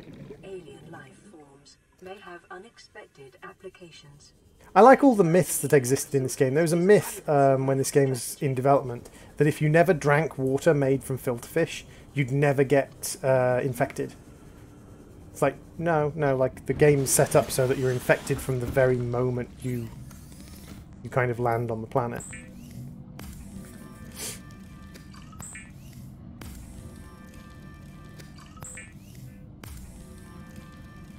Well, see, that's one of the problems with the anime seasons that do get commissioned while animes are still in production. because that happened with Full Metal Alchemist as well. The anime season got, or the anime season got commissioned while the manga was still in production, and they ended up having to end the anime before the manga ended, because mangas take longer to produce. So they ended up basically like not really having an ending to the story. So they made up an ending to the story, and the ending to the story in the Full Metal Alchemist series ended up being completely different to the ending of the story in the manga. And people are conflicted about it. Some people find the manga worse, some people find the anime worse. Personally, I think the anime ending on Full Metal Alchemist wasn't as good. I'm looking at an anime named My Hero Academia. Oh yeah, My Hero Academia. Yeah. That's one of the classic kind of superhero school animes. Kind of the save the world school children animes. There's a great one called Melancholy of Haruhi Suzumiya, which kind of takes that concept and flips it on its head, where the schoolgirl is kind of like the reason the world's in danger, and you have all these powerful entities trying to sort of keep her calm and keep her entertained so she doesn't accidentally destroy the world. It's kind of quite a nice little flip for the traditional approach to that kind of genre, which I quite enjoyed.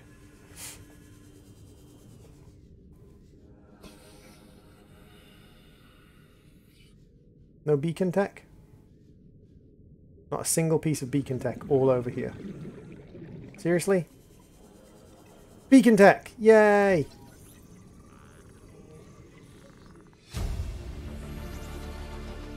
New blueprint acquired. Full Metal Alchemist Brotherhood was the one where the the manga had finished. Full Metal Alchemist Brotherhood had the proper ending in it. It was the Full Metal Alchemist before Brotherhood that didn't have the proper ending. That had the kind of non-canon ending, shall we say. Because I suppose the mangas are the canon. Because the mangas are being written by the original author. So the manga story is always going to be the canon story. Always going to be the official story. In reality. Regardless of what people want to think.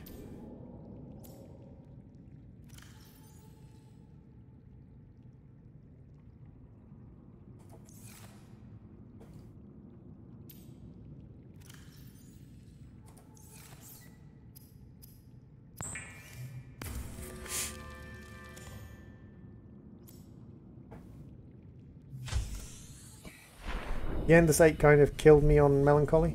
Yeah. Hey, Bandana, welcome back from the loop.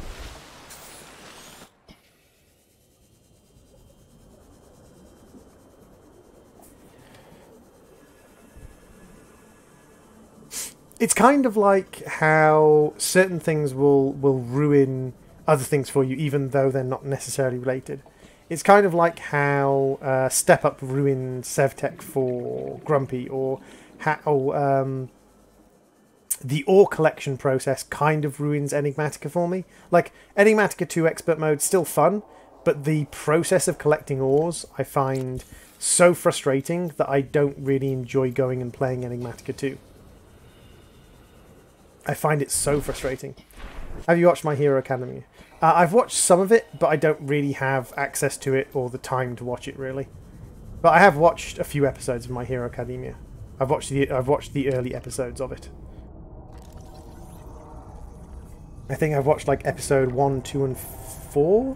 1, 2 and 5? I think. Yes, yes, raw, very dangerous. Big scary monster, rah rah rah. Hello, there's your shadow. Yes, you are a scary monster. I'm much afraid. Can you tell from my voice how afraid I am of the monster? Yeah. Raw. I'm kind of busy collecting stuff. Why would I run? I'm collecting stuff. Hi.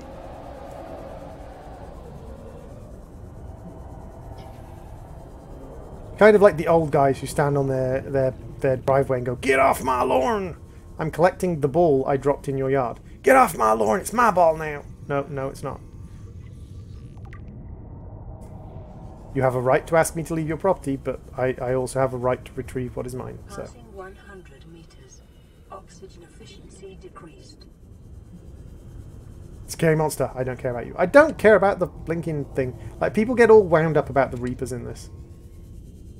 They're not that frightening. Chill, people. 30 seconds. That scared the living daylight out of me. See, this is one of the things that confuses me. The living daylight. I don't think I've ever met a sunbeam that was alive. So how is it living daylight? Because I've never met a living sunbeam. And yes, I'm being fully facetious here. Well, you got here quick.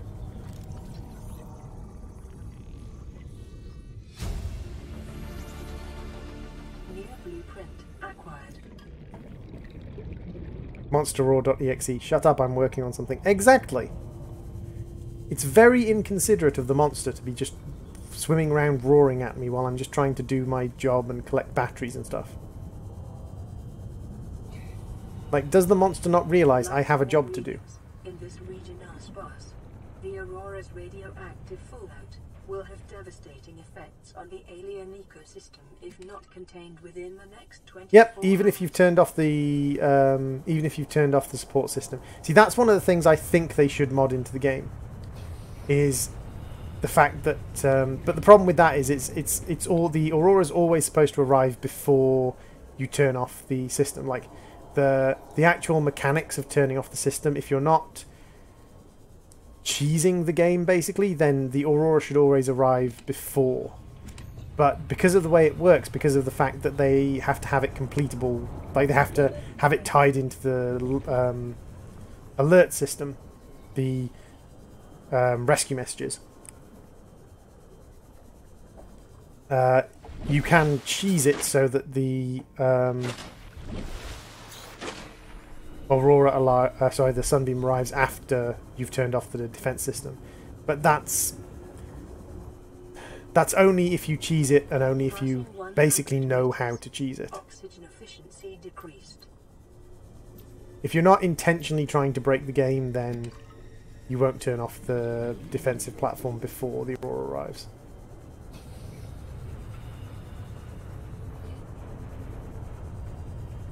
So I don't mind the fact that they never really retconned in the fact that you can save the Aurora. Would have been a nice little addition if you could save the Aurora, like a nice little thing, like maybe even an achievement, like complete the game without ever receiving any communications, something like that.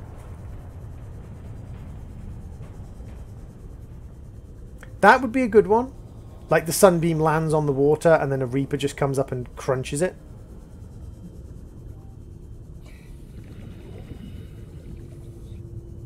That would have been an interesting little take.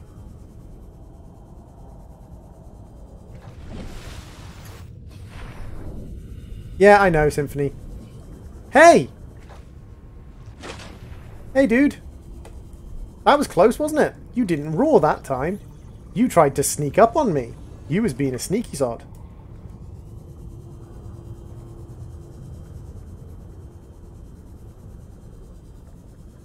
Enter water, look straight down. Oh my god, Reaper! Run away! Coward strats.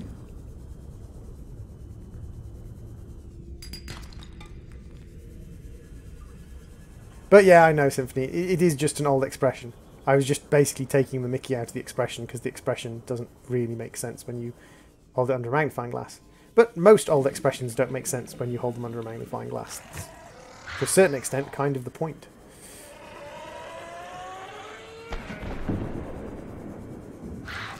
Oh, hello! See, those guys are more dangerous than... Ooh, coffee machine. Coffee! Definitely going to get me some of that sexy coffee machine.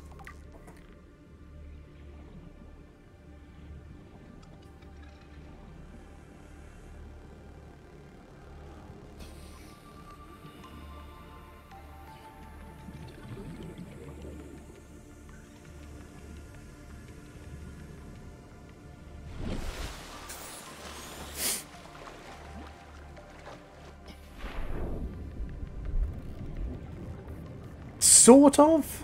the colloquialization of phrases is a complicated thing. A complicated, many-phased, many-directional thing when it comes to the way language develops and evolves. One that I am certainly not qualified to talk about. I can talk about it, like there's nothing saying I can't, but it's one of those things where talking about it doesn't necessarily mean you know anything about it. And I certainly do not. I understand the etymology of certain ones, and I understand also the etymology of certain things, but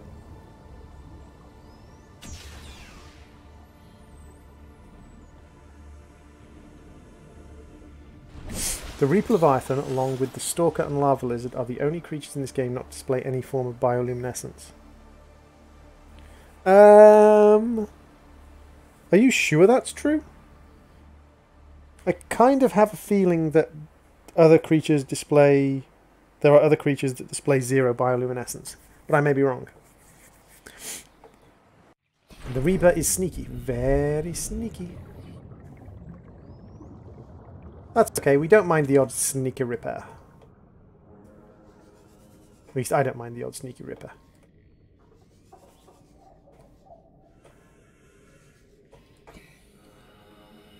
Beacon...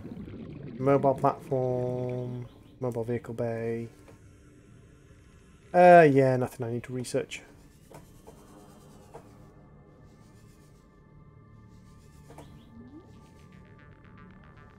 Double check for research in here.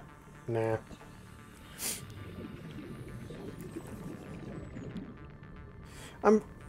I know a lot of stuff to play. I suppose, like, it depends what you define as bioluminescence.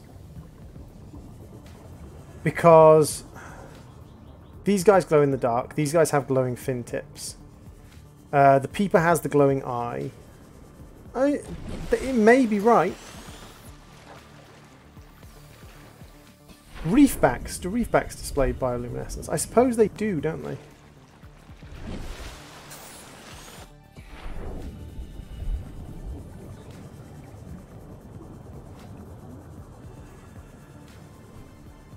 Does the Garyfish? The Garyfish has no bioluminescence on him. Unless it's talking about the eyes, which maybe? But there's an argument for you. Does the bioluminescence of the Garyfish's eyes count?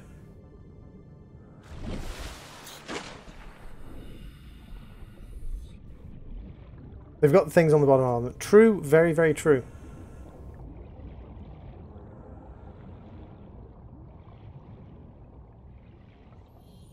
Jellyfish or jelly rays produce a lot of bioluminescence. Don't think the cuttlefish glows. Ah, there's another one. I'm pretty sure the cuttlefish doesn't. Welcome aboard, Captain. Not doing this to prove you wrong, Banana. Just doing this because it's an interesting thought experiment to be like, okay, so what does and does not have actual bioluminescence in this game? Okay, so I'm going to give away this locker. I'm going to give away this locker to... let's say I'm going to give away this locker to the first person who can tell me...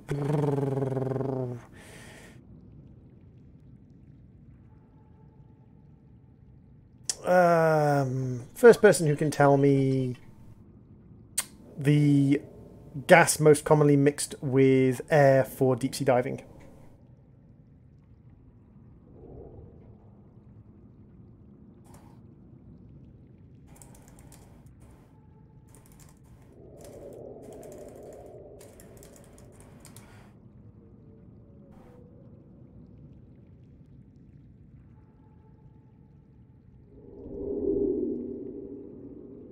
Hey!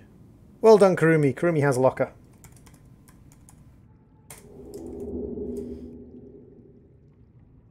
Nitrogen, because nitrogen is non-toxic and non-reactive.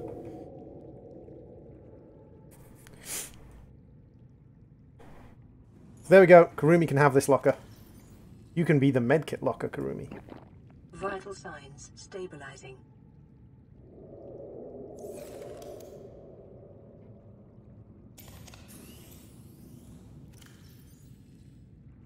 Sorry, Symphony. Karumi was a little bit faster than you. Will you give away more lockers? I do give away lockers reasonably periodically. This one is being saved for Super Chatter or Donor. So, soup/Don. Sup/Don. Sup Don.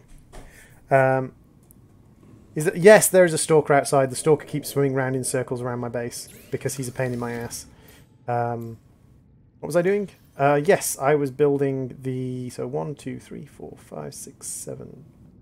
Nope, I don't... Nope. Stop it, droid. Droid, stop it. So, power cell. Titanium.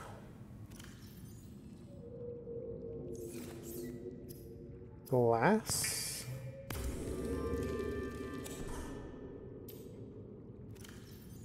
Recipes. Let's have a look what we need for our Seamoth. So we need 2 glass, a lubricant, and a lead. So not hard. Lead, another glass. Well, if you're going to offer me a drink, game...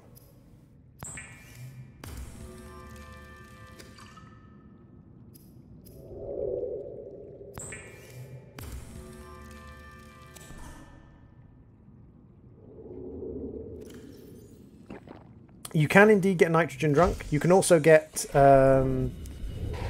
what's called nitrous degassing poisoning, which is also referred to as the bends.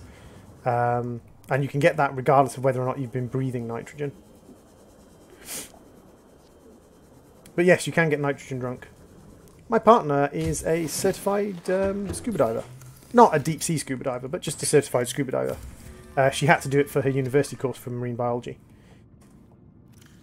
Yes. Good. The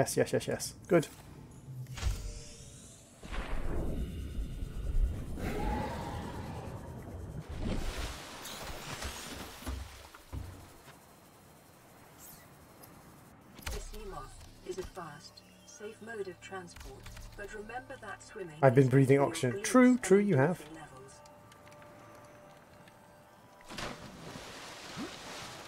Because I got hit by a Reaper, it kind of built my Seamoth at a weird angle. Welcome aboard, Captain. Yay, I have a Seamoth. Not long after the Aurora exploded. Not long after the Aurora exploded. Not like super fast, but not long. I'm reasonably pleased with that. I breathe nitrogen. No, well, yes, actually you do breathe nitrogen. You breathe a mixture of multiple things. One of them being nitrogen. A Reaper? A Reaper! A Reaper. For to guitar. We reap along the Reaper. Reap. What am I doing? I'm an odd man. A Reaper. A Stalker. Sorry. A Stalker hit my mobile bay. Not a Reaper. You are correct. I am incorrect. I misspoke. The spokes of my bike were misaligned.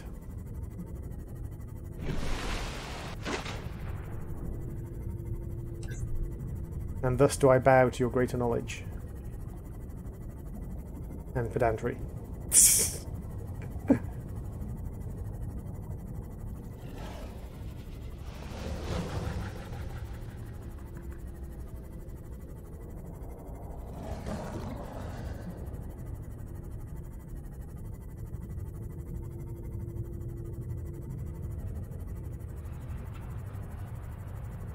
Hey, Empolo! Welcome to the stream. How you doing, Empolo? What are you up to today, dude? I think it's interesting what gases they mix to go deeper so the air doesn't turn to pure poison. Yes! And strangely enough, the air turns to poison because of the issues of compression on the lungs and pressure changes, which means different chemicals are more easily absorbed. Is conducted at your own risk.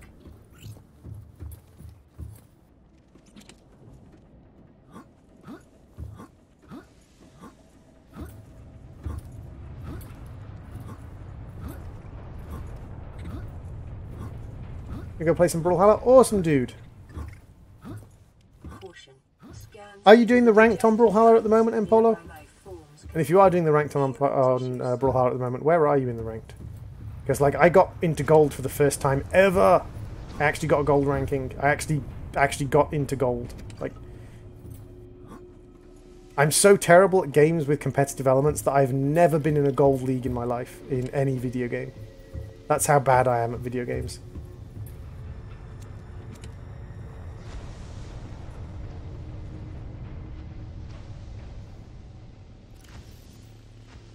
I question why people dare to argue your knowledge. The reason I have such an impressive vocabulary and such an impressive ability to speak about things is because people have challenged my knowledge. Mid-gold. Could you do me a favour? Depends what the favour is, dude. Tell me what the favour is and then I will tell you whether I can do it or not. If I tell you whether I can do it and then you tell me what the favour is and I can't, that would make me a liar. But the reason I have such a good vocabulary for arguing things and such a good ability to argue is twofold. People have argued with me over many, many things, which is what allowed me to build up my vocabulary. But as well as people arguing me over many, many different things, I also was a dungeon master in D&D. I need someone for a Brawlhalla rant. Can you do me that favour? A Brawlhalla rant? Yeah, sure. PM me on Discord, or post it here if you want a rant. You need a propulsion cannon. No, I don't. Bandana, are you telling me you've never been able to get over this without a propulsion cannon? There's like 5 ways to get over this without a propulsion cannon. So first things first, you can jump onto that box and jump across there. The easiest way to do it is simply to like run across here and then just jump down there. Like you can do that really, really easily. But if you want the swag points, then what you do is you jump onto this box and then you jump over here. So, like that. You don't need a propulsion cannon in the slightest.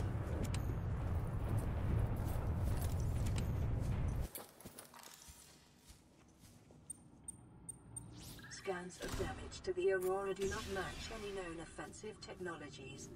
Dude, what are you, a Subnautica scrub? I'm only teasing, dude.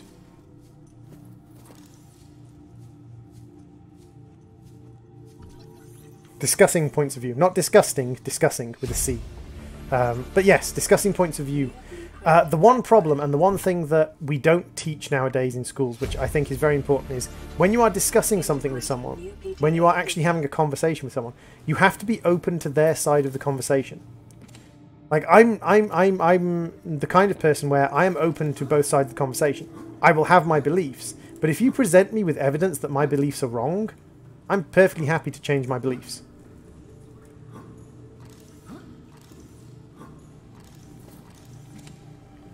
And one of the big problems we have at the moment is people get set in their way and they get set in their beliefs and they refuse to change regardless of information. What's your main in Brawlhalla? My main in Brawlhalla is Hattori. I am sorry, I am one of those people. I main Hattori. I know, it makes me a scumlord, but I don't care. Hattori's awesome.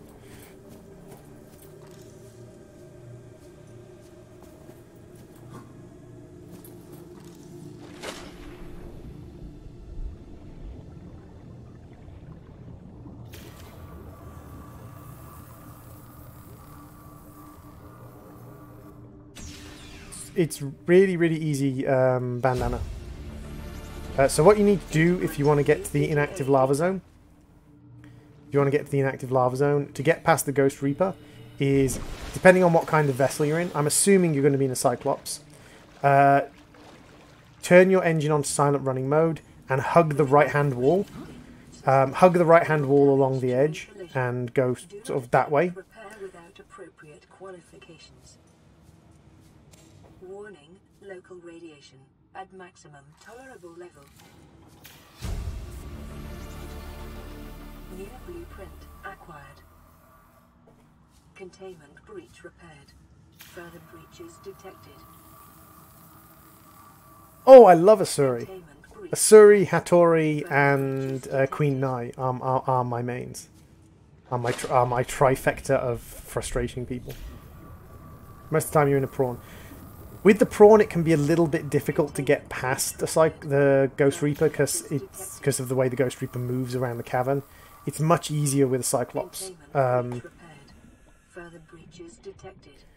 it is possible with a prawn suit.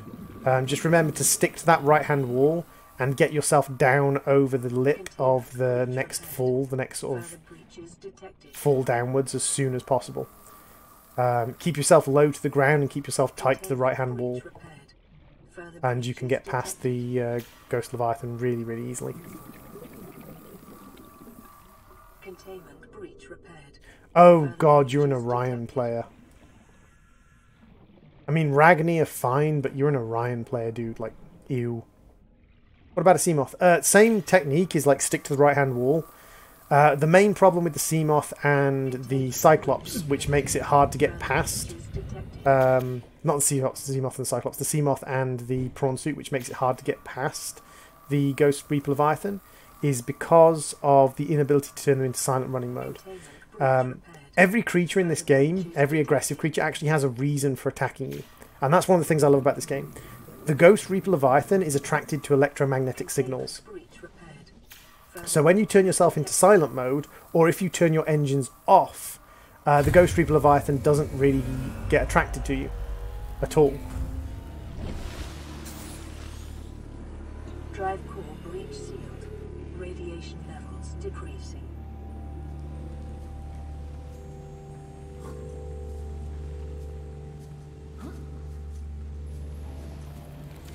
Now this is the point where I have to go back because I can't cut through the doorway. So I don't have a laser cutter yet. I technically had everything to make a laser cutter, apart from the recipe, I think. I really should have made a laser cutter before I came here.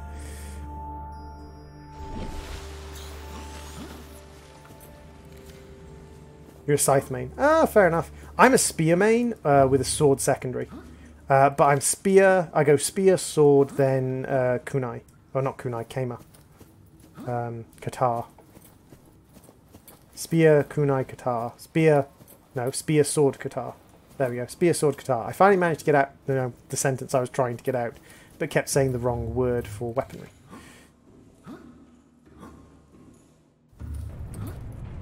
But don't feel bad, Bandana. A lot of people struggle with elements of this game. Bear in mind, I've played this game through to the completion a couple of dozen times now.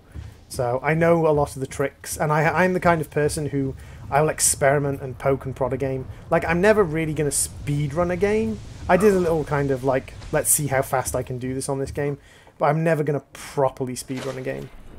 I'm Scythe, Katar, Rocket Launcher. See? Oh, Rocket Lance. Oh, Noob Stick. Rocket Lance equal Noob Stick. I'm never going to be the kind of person who's actually going to properly speedrun a game because, let's be frank, I'm a little bit too lazy. I'll be 100% honest with you. Speedrunning a game properly takes huge amounts of practice with getting every trick right and getting this right and getting that right and knowing exactly when to do certain things. I'm too lazy to plan things that much. I play games for fun, not so that I can by rote remember an exact pattern of button presses to do something.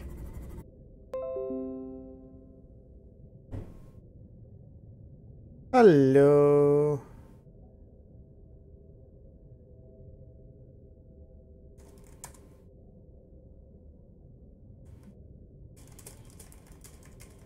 And I'm back. Refresh it in like 20 seconds. I don't know why I'm saying that loud.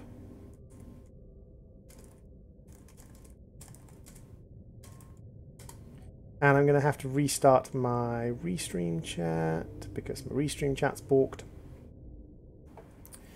But yeah, so as I was saying, like, I don't speedrun games, but I do learn the mechanics of games quite quickly and quite sort of intensely.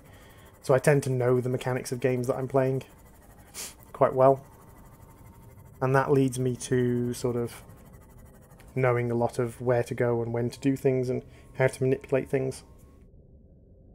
Like the manipulation of knowing that in this game, if there's no power signal, certain monsters will leave your ship alone.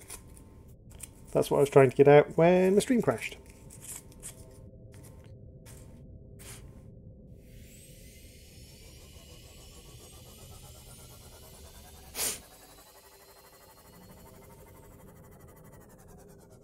Shoo, shoo, shoo.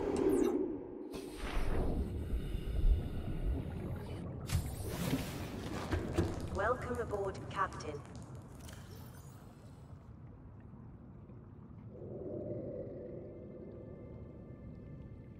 So, I want a laser cutter. What do I need for a laser cutter? I need 2 diamonds, a cave sulfur, a battery, and a titanium. So let's grab a battery. Do we have a... We have dead batteries in the other box. So you've got a dead battery in you. We need cave sulfur, which we've got. 2 diamonds, titanium. That everything? Yay, that's everything. Laser cutter. Whoop. Whoop whoop. Laser cutter. Whoop whoop. So now we've got a laser cutter, what we can do is you can actually go straight back to the Aurora and actually finish our exploration. Because I was silly and did not take a laser cutter with me.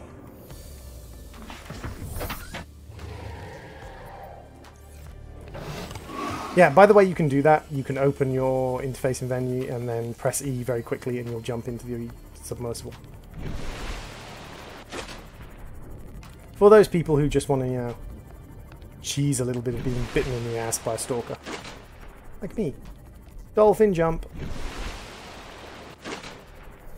Dolphin jump.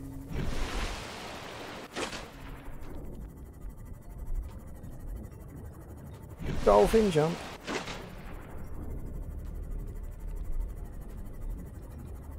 Dolphin jump. Sploosh. I wish there was an F5 in this game, like a see yourself in this game. Back to the Aurora 2 Electric, was it Back to the Aurora 2 Electric Boogaloo? This time I remembered my laser cutter. This time the laser cutter's personal. Because it's like a little one that I can carry on me, so it's... Yeah, don't expect me to make sense, guys. It's fine.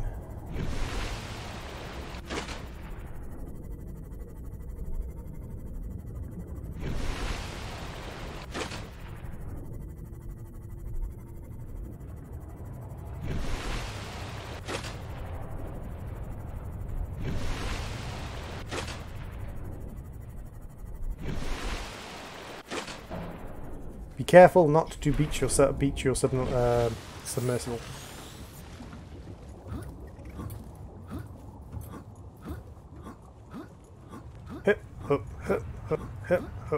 But yeah, it's been interesting to say the least. Hey, Nightbot, what are you doing? For some reason I can't get Nightbot and Streamlabs to work together in unison on the laptop. Hey, LearningDroid, thank you very much for the auto-host, much appreciated.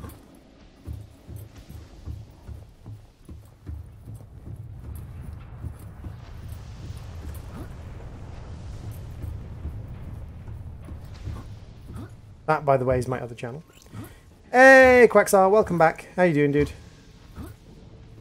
Welcome, welcome. Welcome to the return of the stream.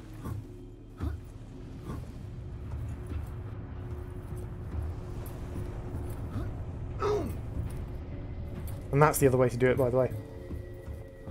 Me do good. Me Quacksar. Me do good.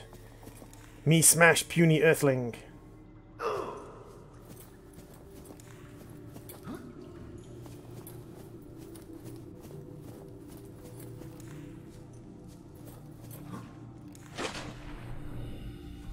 Aurora!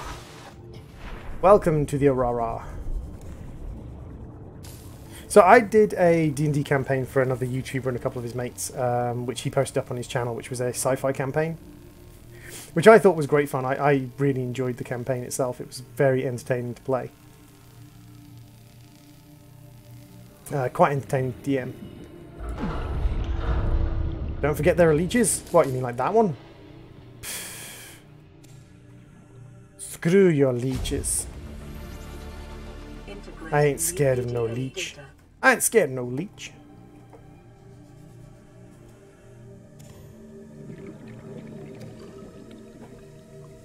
And there's another battery over here. Always collect the batteries. Not sure why.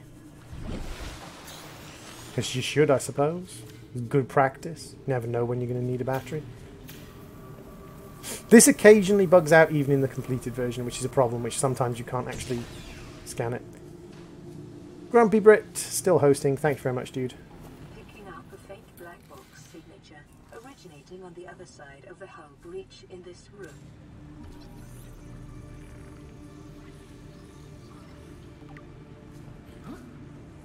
It's not bad at all, dude. It's still a good game. It's like there's a game I enjoy called Subnautica. Not Subnautica. There's a game I enjoy called Subnautica, he says while playing Subnautica. There's a game I enjoy called Startopia, right? Startopia is a very, very, very old game. But pretty much everyone I know who I introduce to Startopia and have them actually play some of Startopia end up really, really enjoying Startopia. So it's not bad to get really into an old game. Especially an old game that's quite deep and has quite a lot of like information to gather. Like the fact that you're addicted to it is probably not a good thing. But it's not necessarily a bad thing that you enjoy or that you like playing League of Legends. I like playing League of Legends. New blueprint acquired.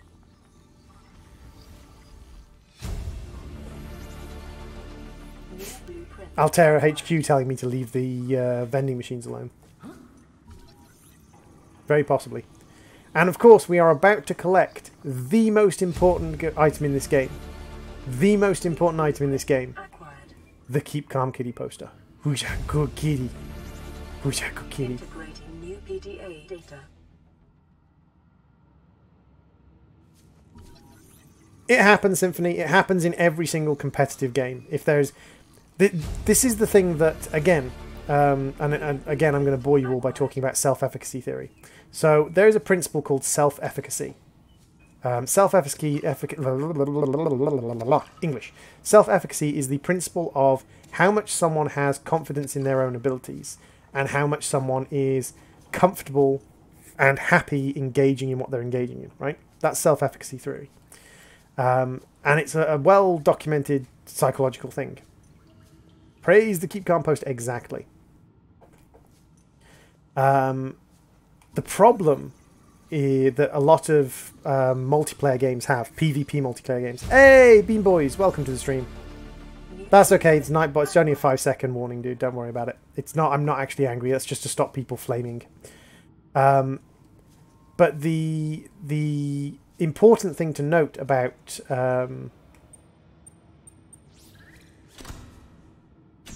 self-efficacy theory in response to PvP games is a lot of people who play PvP games don't have very high self-efficacy. Some people do, but a large number of people who play games don't have self-efficacy. So basically what that means is they don't have a very strong sense of self-worth and self-control and self-determination. And because of that, they get very angry when anything threatens their ability to look like they're doing well. Which is why they flame down new people. Because they're like, oh my god, because of this new person I lost. It's like, so? I've lost 20 minutes of my life. Well, did you enjoy the game?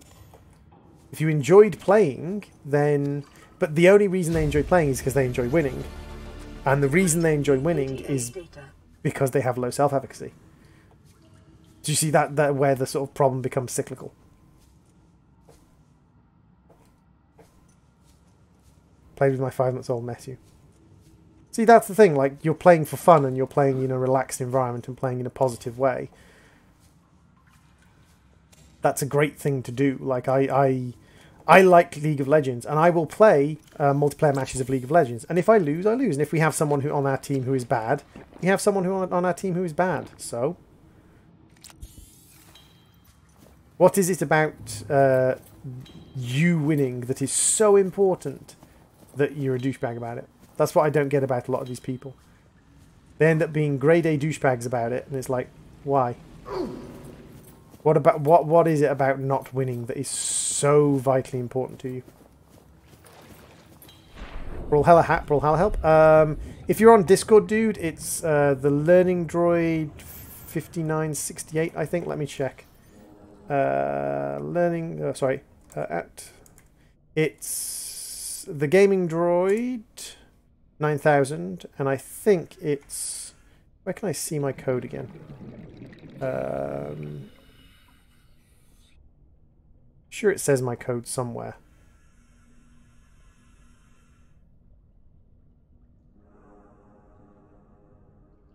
Huh, it's just the GamingDroid 9000. They don't seem to have my code available anymore. Oh, am I getting eaten? Oh, ow, get off.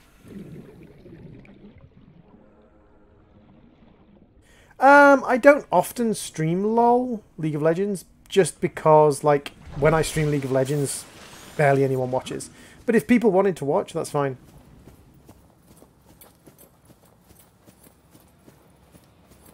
Yeah. My code isn't next to my name. I just had a look and I can't see my code.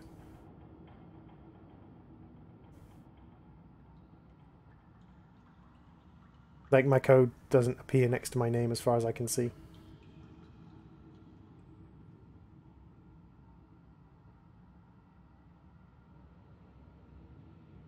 Yeah, I can't see my code. That's weird. I used to be able to see my code. Actually, one second. No, that wouldn't be it. I can't remember how to get it to appear. Love to play a game with you sometimes. So, 959. See, now people are just posting random stuff. Okay, so Mpolo's given me his. Okie dokie, I'll grab that from you, Mpolo. And throw that. I mean, I'm going to make another Discord. I am going to...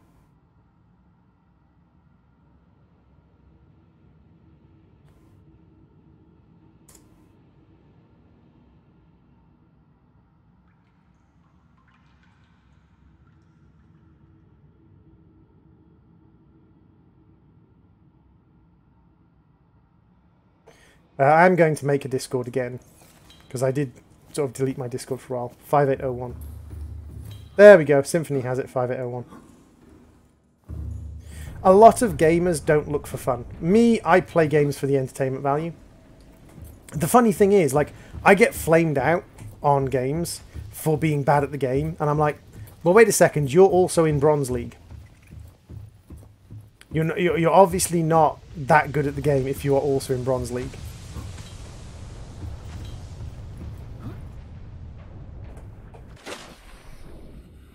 And they're like, I'm only in Bronze League because of scrubs like you. And I'm like, I've got a 3-to-1 win ratio. I'm just not out of Bronze League because I don't really care enough to play every single day. Welcome aboard, Captain. It's like when I play Overwatch. I'm in Bronze League on Overwatch, and I've never gotten out of Bronze League because I'm a bad player. I'm a bad player of Overwatch. But I play with Gold League players, and because I have Gold League players on my friends list. I play with Gold League players and they're like, you play really well. And I'm like, no, I don't. Just got silver for League of Legends. I like to play in quick play a lot because quick play is a little bit more relaxed. Like, if you're playing in, like, ranked stuff, I can understand people getting a little bit shitty if you are doing stuff intentionally. If you are doing stuff intentionally to be a problem. So, say for instance, you're playing League of Legends and you're playing in ranked play and your team needs a jungler and you pick Morgana, or your team needs a jungler and you pick Nami. It's like, how are you going to keep up with that jungle? How are you going to keep up with the enemy jungle with that character pick? And I can understand people getting frustrated at that, because it's like, you are essentially already throwing the game away. Now, does that mean that a Nami can't basically... a good Nami player can't basically out-jungle anyone? Certainly a good Nami player can out-jungle a lot of people. But you have to be a much better Nami player to do a good jungler than you have to be a Warwick player. To be a good Warwick jungler, you basically just have to be able to click. Or at least to be an okay Warwick jungler at low ranks. You just have to be able to click. But to be a good Nami jungler, you need to be pretty dang good.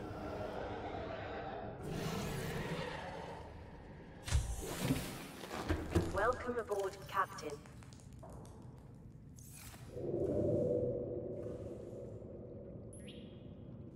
Hey kitty. You're a good kitty. You're a good kitty. But yes, to be a good Nami jungler, you have to be an insanely good Nami jungler, and your ganks have to be right on point. Because if your ganks aren't right on point, then you are going to cost your team.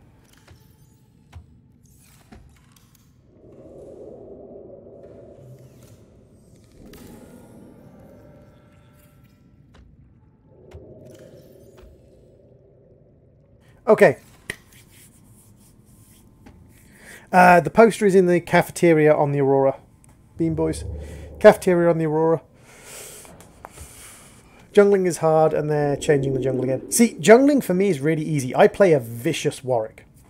I play a vicious Warwick jungler. And this is an outlier game. Like, normally in my games, I usually go like 8-6, right? Which is all right. Or 12-6, or 12-9, or something like that, which is all right. In one of my Warwick games, I was jungling. I got an early gank that was really successful, and I got 2 kills off it. I snowballed out of control, and I ended the match like 32. Like 30/2. I was like, wow. Okay. Like, I play a mean jungler. I'm reasonably good at picking my times to kind of roll out and gank. Sometimes people in lane will complain at me because, like, oh, jungler not ganking, jungler not ganking. And every single time they go like, oh, I died because you didn't gank. I've actually flicked over, looked at the fight, and I've been like, even if I gank, we'll both die. I'm just going to let you die because it's not worth me coming in to try and gank. Because you're going to die and then I'm going to die. So it's not worth my time. So I've actually kind of looked at it and thought, no, not worth my time. And they complain because I'm not ganking. Locker giveaway? Yeah, let's do a locker giveaway. Let's do another ocean-themed one.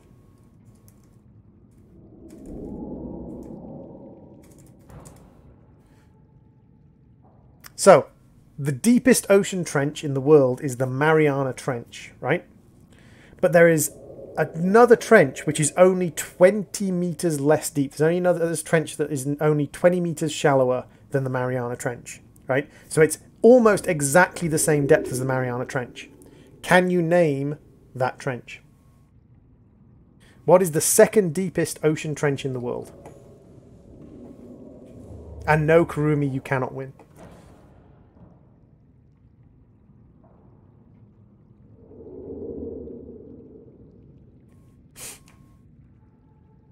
And if you want to guarantee your name in a locker, sponsor or super chat. Sombra time. I quite like Sombra. Sombra's not a bad Overwatch character.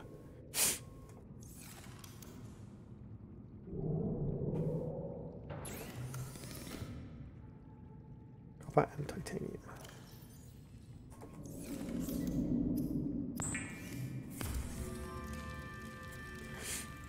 Well, dude, I never said you had to know it off by heart. If you're the fastest person to Google it, you can have a locker.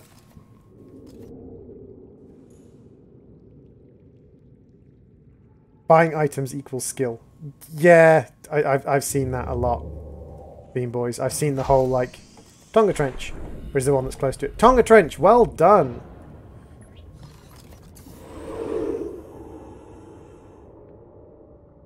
So, Symphony, do you want to be the locker or do you want to be the beacon?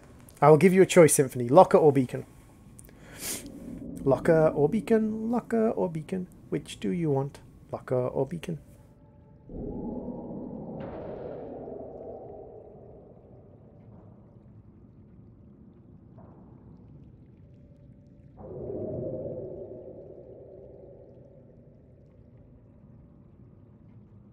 Now, locker. Okie dokie. One of the things I will say is that... green. One of the things I will say, Bean Boys, is that a lot of times people equate buying items to buying skill in a game for 2 reasons. One, there are free-to-play games that have pay-for-power mechanics, where bought items are just more powerful than non-bought items. That's one of the sources. The other thing is, people are less likely to buy cosmetic items, like non-power-giving items, when they haven't got a lot of time invested. And regardless of how good or bad you are, the longer you play a game, the more skill you personally are going to have, right? So say you personally play a game for an hour. and then you personally play that same game for 500 hours. You, after playing the game for an hour, and you play after playing the game for 500 hours, are going to be two different skill levels. The one after 500 hours is just going to be better. Now, it might not be better than someone else who's played the game for an hour, because that other person might just be flat out better than you. But you're going to be better as a person after 500, or you're going to be better as a player after 500 hours of gaming in that game, right? Okie dokie Symphony, thank you very much for popping in.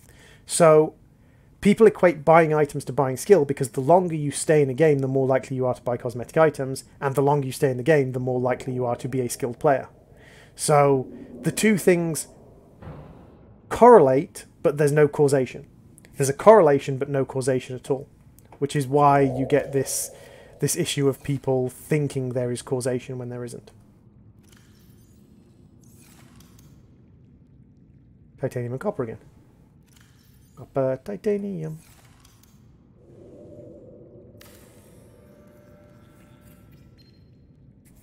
This is Avery Quinn of Trading Ship Sunbeam. Aurora, Hi, Sunbeam. Over. Nothing but vacuum. These Altera ships. Not all free-to-plays are... Oh god, no. Plenty of free-to-plays are brilliant. I've actually got a whole series on my channel from a while ago where I was actually looking at free-to-play games, and there are some really good ones. More than a week to reach your position. Do you still need our assistance? Over. Dota, Try them again tomorrow. League of Legends, Charter's gonna have Brawlhalla, credits running out for Altera. See what the long-range scans pick up in the meantime. Paladins... Some free-to-plays are absolutely amazing. I'm just going to pop over and have a look at the free-to-plays on Steam for a second. Just see if there's any that kind of jump out at me. Crossout's a very good one.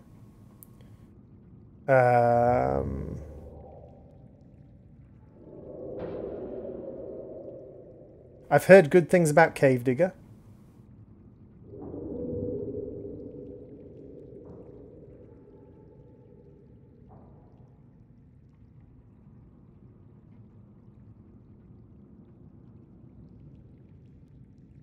But yeah, like some of the older ones, the older free-to-play games that are still around, they're definitely worth looking at.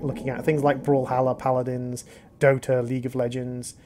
The games that are older, free-to-plays that are stuck around, because a lot of free-to-play games is crap. A lot of free-to-play games will be terrible. But the older ones that have stuck around are usually the ones that have been successful because people like them. So people are willing to put money into them, people are willing to play them for a long period of time. A lot of free-to-play games people play for a day or a week and then put down.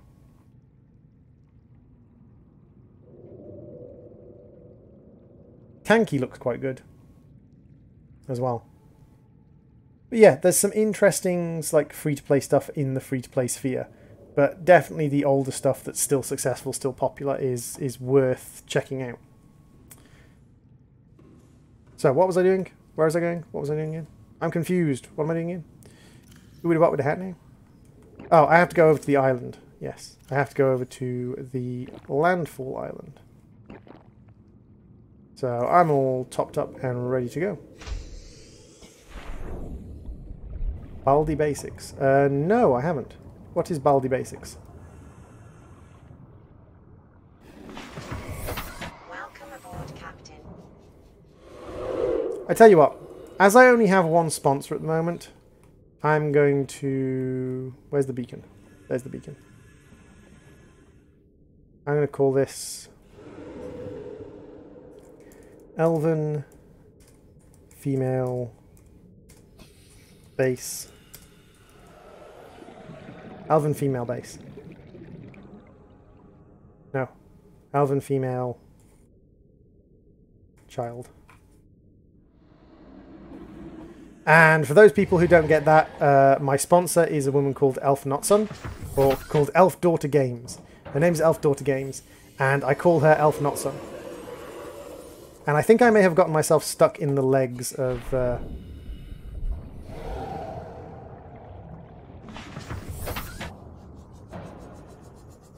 There we go. Got myself free. Did I see the pink Mercy skin? I did see the pink Mercy skin. You've been subbed since Geometry Dash. Awesome. Geometry Dash, another free-to-play game that's actually really quite good. The community around it can be a little bit stuck up its own backside, but the game itself is very good. But yes, I saw the Pink Mercy skin. Like most skins like that, it's kind of a sort of self-imposed thing, but... Yeah, Geometry Dash is free to play, isn't it? Is Geometry Dash pay to play? Have I completely forgotten that Geometry Dash is pay to play? It's $2. Ah, right. That... I must have gotten it as some kind of Humble Bundle loot pack or something and associated it with being free to play. Did I get out of bronze? Did I get out of bronze in Overwatch? No, I'm the forever bronze lord. I am the forever bronze lord of Overwatch. Lord of the bronzes. King of Bronston Stan.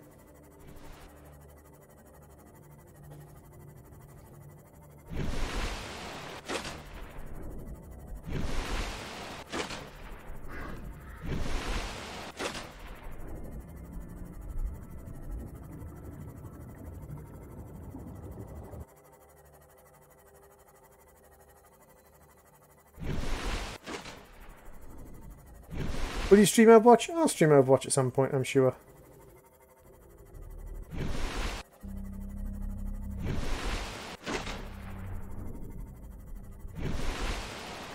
The funny thing is, I want to stream games that people want to watch, and people tell me, oh, stream Overwatch, I want to watch you play Overwatch. And I play Overwatch, and no one comes to the stream, and it's like,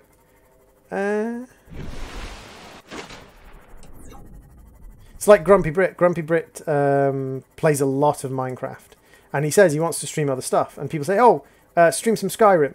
So he streams Skyrim, and no one comes. It's like, I get that frustration that he's had for a while. A quest for the cute fish. A quest for the cuddlefish.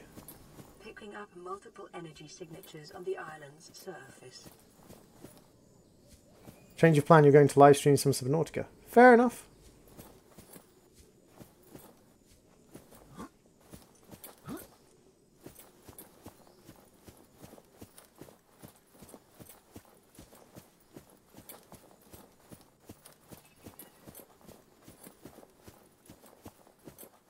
I think it was originally called the cute fish. I think like when they first started developing the cuddlefish, it was called the cute fish, but they changed its name to the cuddlefish after sort of midway through development, if memory serves.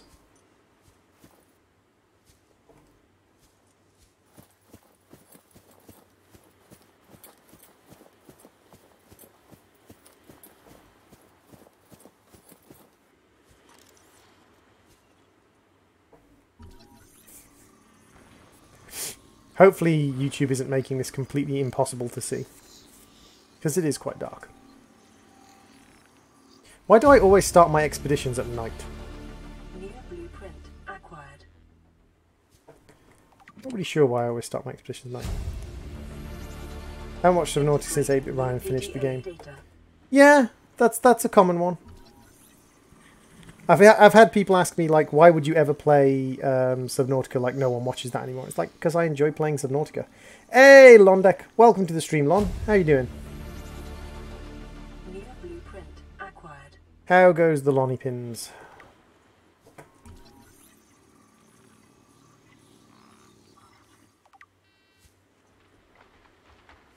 See, through the scum on this, it's actually quite a beautiful sunrise. Although that sun is coming up remarkably quickly.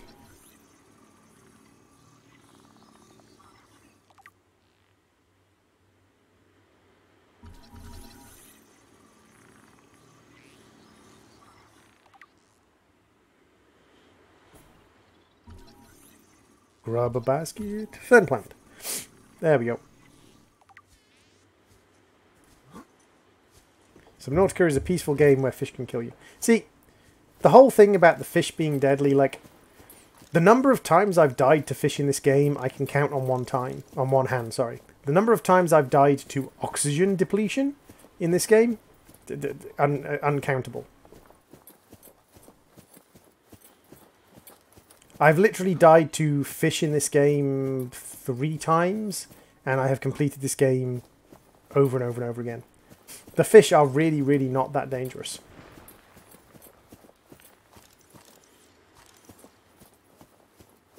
What's dangerous is not keeping an eye on that goddamn oxygen meter. That's what'll kill you. And fast as well. Especially in hardcore mode. I've lost more hardcore runs to running out of food because I wasn't paying attention than I have to being killed by a fish.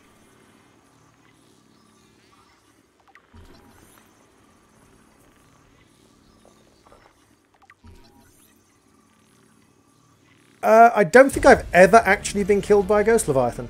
New blueprint acquired. I have a feeling I've never been killed by a Ghost Leviathan. Although someone will probably announce that I'm wrong and tell me exactly when. Integrating new PDA data. Episode 13 of your Subnautica streaming series. The one titled The Reaper Got Me.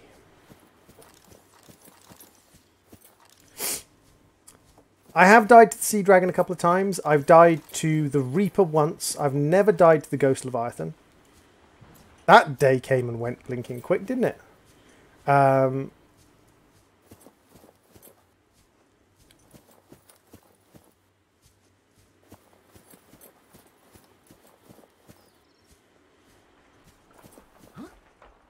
think I've died to a leech once. So we're up to like, what, 4 deaths by fish? Yeah, I think that's right.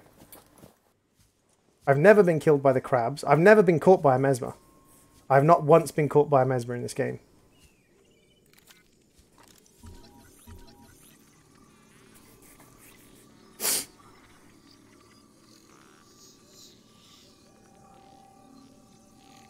I've been caught in the mesmer's attraction thing, but I don't know if it's just because I've played in games with creatures like that in it. But literally my first instinct when I got first caught by a mesmer was to pull my mouse hard and sharp to the side and accelerate away. New blueprint acquired. Yeah, the mesmers are creepy little sods. Integrating new PDA data.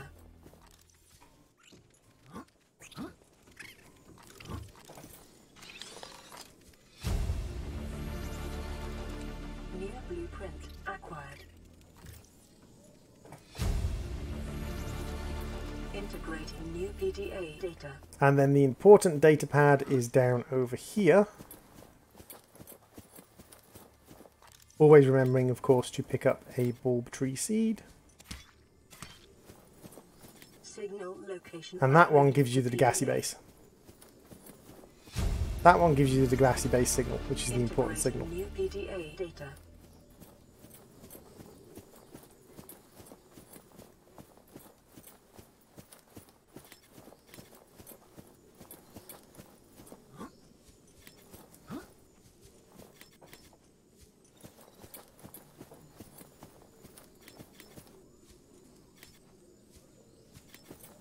Hey, Wise Mad, welcome to the stream. How you doing, Wise?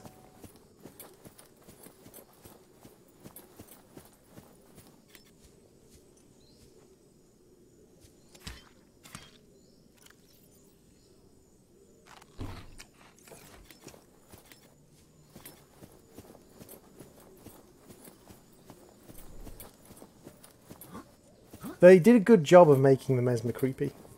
Especially the way it kind of sucks at your character's kind of point of reference. And with an excellent game. I do like a bit of Subnautica, Wise. I do like a bit of Subnautica. We restarted the hardcore run about 30 minutes into the stream, or 25 minutes into the stream. So this is like a fresh hardcore run. Or as fresh as it can be.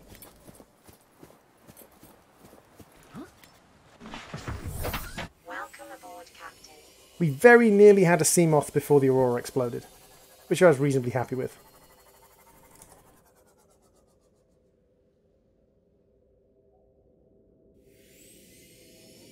I'm not too bad, Wise Mad, I'm not too bad. Just chilling, relaxing, maxing all cool, shooting some Subnautica. It's not a pool though, it's an ocean planet, so... Upside of the ocean planet.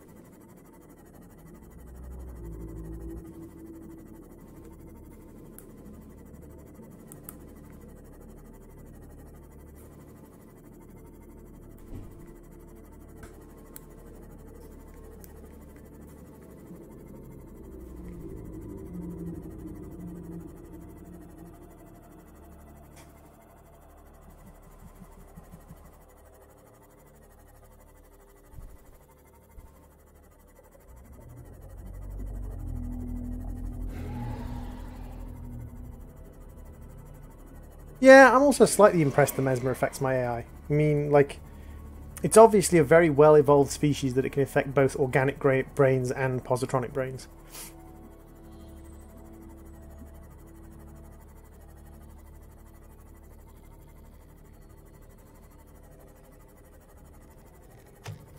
Squish, dead fish.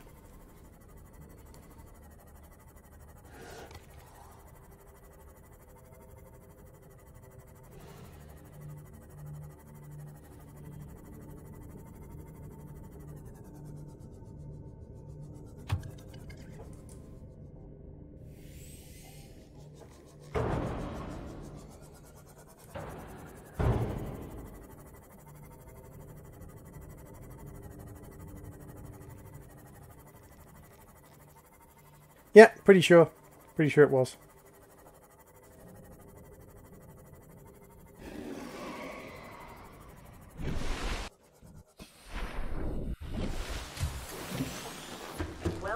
Now the question is, what do I need to make a platform again? 2 titanium, 2 lead. Shouldn't be too hard. I should have titanium and lead. This is Officer Keen in Light Pod 19. Dang it, I only have 1 lead. Captain is gone. I have assumed command. The last thing the captain did was give me coordinates for dry land. We regroup 1.5 kilometers southwest of the crash site. Stay together and good luck. This message will now repeat. Rendezvous coordinates corrupted. Transmission origin coordinates downloaded. I can see why the mesmer would be one of your favourite fish in the game. Hi Peter, welcome to the stream. How you doing, dude? Yeah, the mesmer's pretty bizarre. It's actually, like, in a certain extent based on things like the anglerfish, which use flickering bioluminescence to attract and then mesmerize creatures so that they don't think to swim away from it. Doesn't work on anything with higher cognitive function, of course, because higher cognitive function overrides the whole kind of swim toward the pretty flickery light thing. But the fact that there are creatures that do use the idea of kind of like hypnotizing patterns and things. Cuttlefish do it. For those people who know that there are certain species of cuttlefish that can change their colour, and when they're hunting squid, they will flicker themselves black and white very quickly and make kind of like rippling black and white patterns on their outsides, and that actually allows them to hypnotise the fish, hypnotise the octopus, and the octopus stays still, because normally an octopus will outrun a cuttlefish quite easily. Like an octopus that's not mesmerised is very hard for a cuttlefish to catch. But the cuttlefish will mesmerise the octopus with this kind of display of flickering skin colours and things. And yeah, it's really very fascinating. I don't know if jellyfish do. Jellyfish certainly bioluminesce and they certainly flicker their colours, but I don't think they use it for hunting. Jellyfish are very, very simple creatures. They don't really have a hunting. They're almost like aggressive filter feeders. They just kind of float there and hope they catch something. You never heard the backstory of the Warpers? You kind of get the backstory of the Warpers, Beam. You kind of get the backstory of the Warpers. The Warpers are creatures from this planet that were altered by the people who created the progenitor ruins on the planet to act as quarantine enforcement. Because the creatures that are the Reapers were basically immune to the virus. Not quite immune to the virus, but they weren't dying from the virus. So the species that was trying to put this planet under quarantine decided to bio-augment them. Unfortunately, that also killed off the species, but, you know. Hey, Jared. Welcome to the stream. How you doing, dude?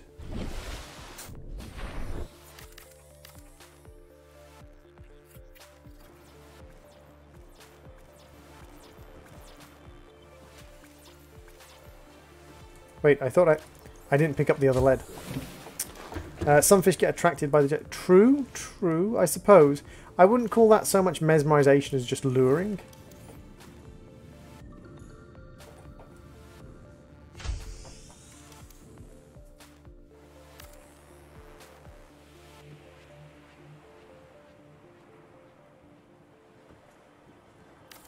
Now the question is this high enough up for me to plant exterior seeds? I don't know if that counts as being in or out of the water. Plants is a proven survival strategy. Craig McGill survived 47 months on a healthy, raw salad of live tree roaches and stankroot. Mmm, tree roach and stankroot lava. Or tree roach lava and stankroot. Yum. Who are the people who created the warps again? They were the people who created the ruins in the planet. Did you say you never got past the Ghost Leviathan in the Lost River? Because if you never got past the Ghost Leviathan in the Lost River, that's why you're not aware of these things. Because the Ghost Leviathan in the Lost River is kind of the source of a lot of that information.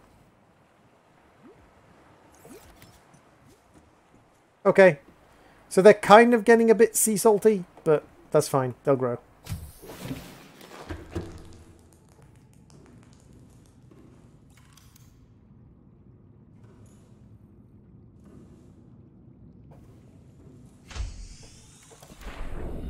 Multi-purpose room, you say? Multi-purpose room, he says. Actually, what I want more than a multi-purpose room is I want a moon pool. I do have the recipe for a moon pool already. You watch Subnautica not play. Ah, I see. Oh no, it was bandana. But yeah, once you get down into that area, you'll find out that, or when sort of you see someone play down into that area, you'll find out. I thought I had the moon pool. Do I not have the moon pool?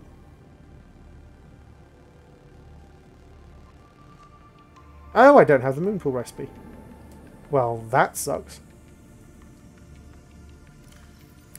But yeah, once you get down into that area, you'll find that there's a little base that has the information in it that explains like what's going on and who is what and who does what and so on and so forth.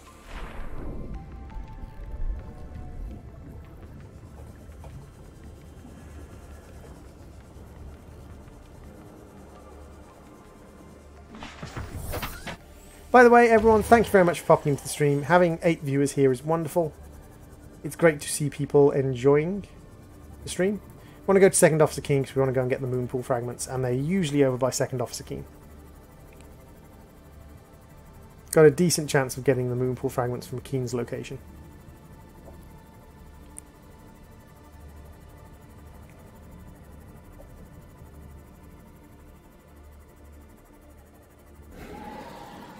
Sploosh.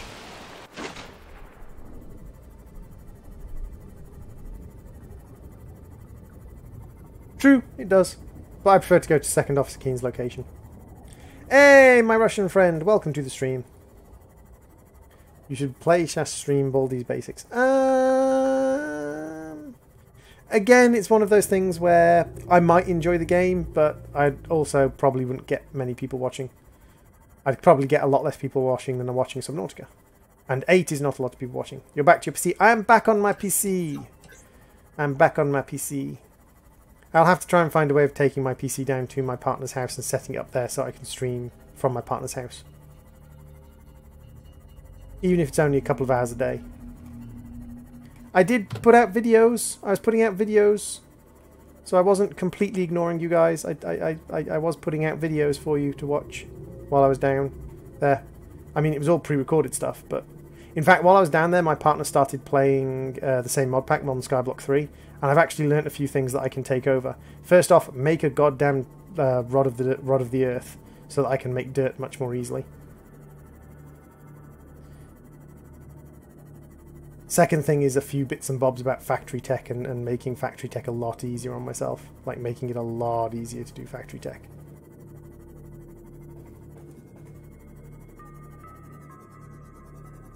First things first. 100 meters.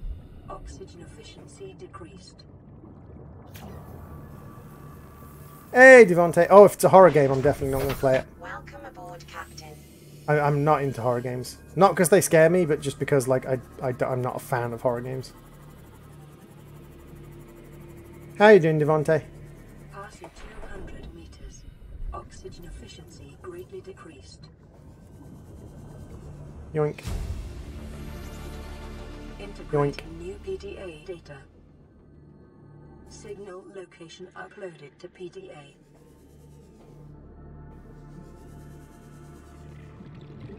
You haven't missed much, dude.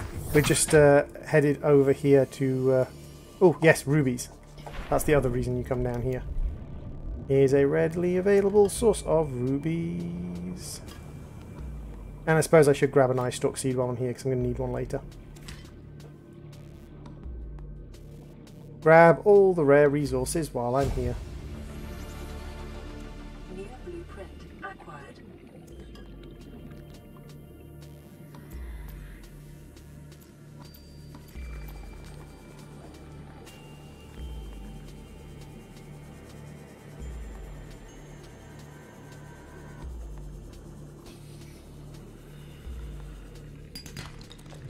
Great. Silver.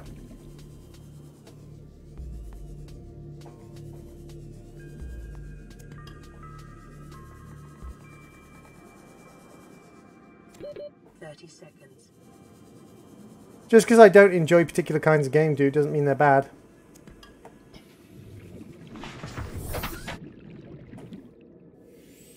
Oh, I'm pretty good, Devontae. Thank you very much for asking. Dude, it's not that I dislike horror games because they're scary. I just, in general, dislike horror games. They're not for me. Coming from someone who's played through lots of horror games, including all the way through Dead Space and stuff like that, it's just like, they're okay. But I definitely wouldn't play a horror game on the channel, because one of the things about horror games is people expect you to react to the horror game, and I don't react to horror games. I'm a very deadpan person. Like, it's one of the things, I'm a very calm person. I don't yell, I don't shout. I mean, someone sneaks up behind me and taps me on the shoulder, and I'm like, hi. Why you sneak up on me?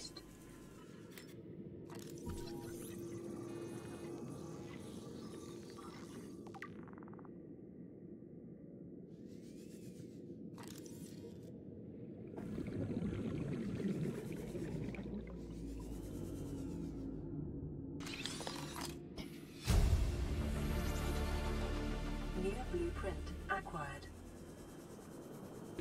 30 seconds. Yeah. 30 seconds, I know.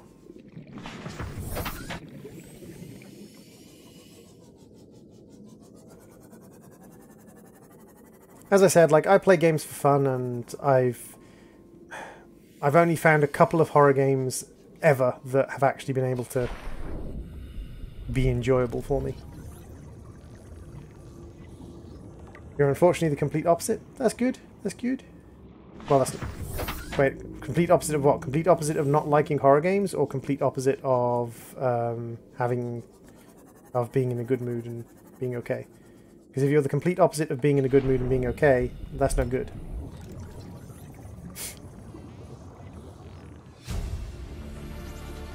Yeah. That's a reasonable point, Wise Mad. Like, horror games can cover all sorts of genres. But I find my problem with horror games is that most horror games just tend to be very hackneyed. Like, there's no nuance to the story. It's like people were pestering me about watching, what's it called, or playing, what's it called?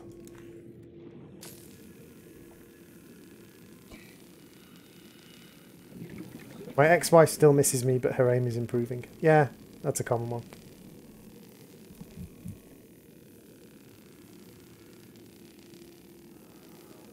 Some games have great graphics but terrible stories. I can't agree more. Oxygen efficiency greatly decreased. New blueprint acquired. Like this is one of the problems I have with a lot of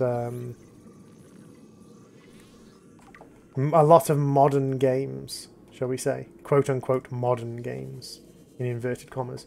A lot of games like the Battlefield series and things like this. It's like the storyline behind them is terrible. I mean, this is one of the things I like about Overwatch. Overwatch is a multiplayer hero shooter. And fine, it's full of bombastic characters and like there's all sorts of things. But there's actually like a reasonable story going on in the background. Like There's the machine wars, there's technology espionage, there's reasons for characters to do things, and fine. Within the concept of the game, like, you can't have a reason why someone who is on one side is going to fight with people from the other side. But that's the game side of things. The actual story is quite good. What did the ocean say to the plane? I don't know, what did the ocean say to the plane? Doctor, there's a patient on line 1 and he's invisible. Tell him I can't see him right now. Oh. Doctor, doctor, I need your help. I think I'm a pair of curtains. Pull yourself together, man. Nothing, it just waved. Oh. Oh, oh. It's like one of my favourite games series of all times is the Ratchet and Clank series. Not the modern ones, but the old school Ratchet and Clanks. Because they actually had really good story in them. They actually had really good story in them. The modern ones, not so much. Take them or leave them.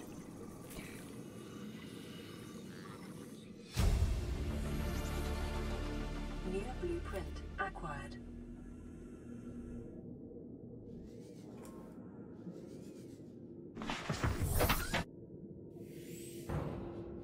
I like the kind of game that lets you build a world and simulate. Okay, yeah.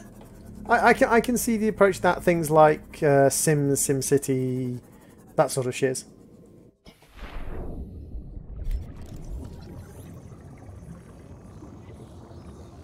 Sorry to say this, but you have a severe case of baby voice. Wait, what? Who has a severe case of baby voice? Me? I have a severe case of baby voice. What? Well, first off, I'm going to Google what baby voice is, because I don't know.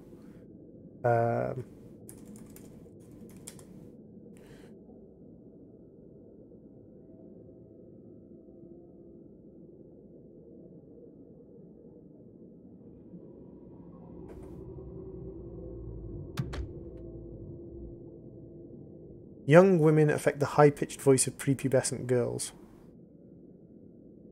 Hey, Lionfires, welcome to the stream. How you doing, dude? I don't think I'm... What's ASDF? I have no idea what ASDF is. Lego games obviously have the best stories. Not really, they're awful and identical replicas of each other. All the Lego games are identical replicas of each other. However, if you go back to the very, very early Lego games, the original Star Wars trilogy Lego games, they are very, very cleverly, comedically timed retellings of the stories using no words. The thing I hate about modern Lego games is they use speech in them, like the Lego characters talk, and that takes away a lot of the entertainment of the original Lego games, because in the original Lego games, they portrayed the entire story of the movie without ever saying a word, just through action, and just through the action of Lego characters, and that was quite funny. When they started introducing voice acting to it, including like ripping whole sections of dialogue from movies, it was like, so this is basically just a generic platform adventure based on the movie. Okay.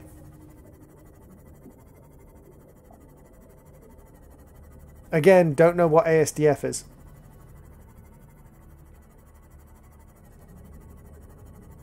I never played Lego Batman the original.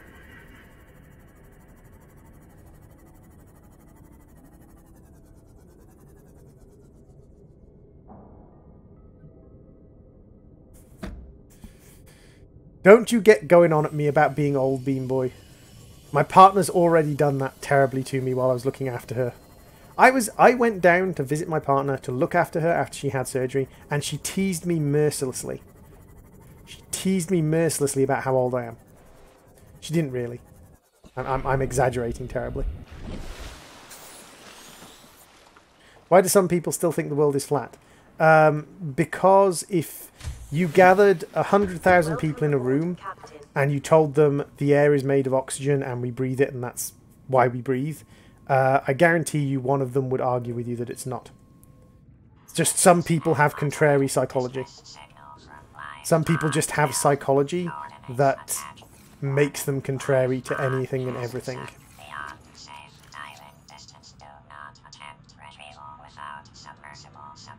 Signal location uploaded to PDA. Regardless of how sensible or logical the proposal or proposition is. Zana, you will serve me. I've always served her. She is the one whom I serve. Why did the cross-eyed? No, that'd be why did the lazy-eyed teacher? You can still control your pupils when you're cross-eyed. Beam boys. What? Or is it the beam boss? Is it supposed to be beam boss?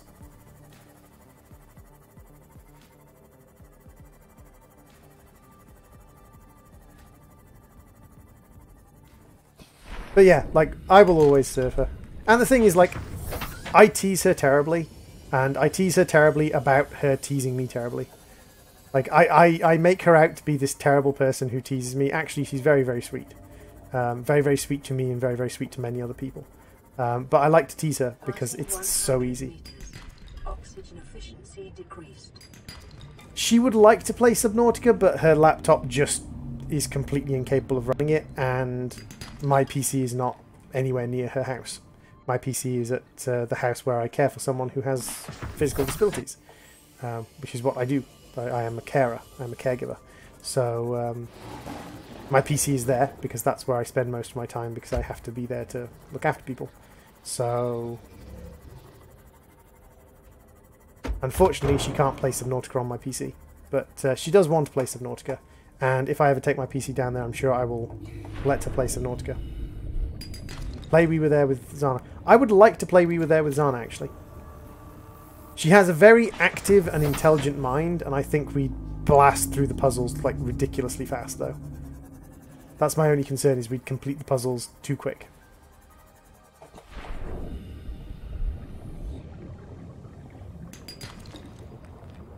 Not sure if that was supposed to be funny, Quaxar. Go play Minecraft working on a Star Destroyer on a server. Seriously? A Star Destroyer? That sounds really cool. Stardew Valley? Yep, definitely thinking of playing Stardew Valley with her. Her laptop does manage Stardew Valley. I will. Zana's one of those people who thoroughly enjoys video games. Really, really enjoys video games. But can't play them for like 20 hours at a time. Because she gets headaches and she gets sort of sore back and things. She can't play video games. Like for me, like I can play a video game for 24 hours. I used to with the old PlayStation games. When a new game came out and I really wanted to play it, like Ratchet and Clank. I played through the entire Ratchet and Clank in one sitting. When it first came out. But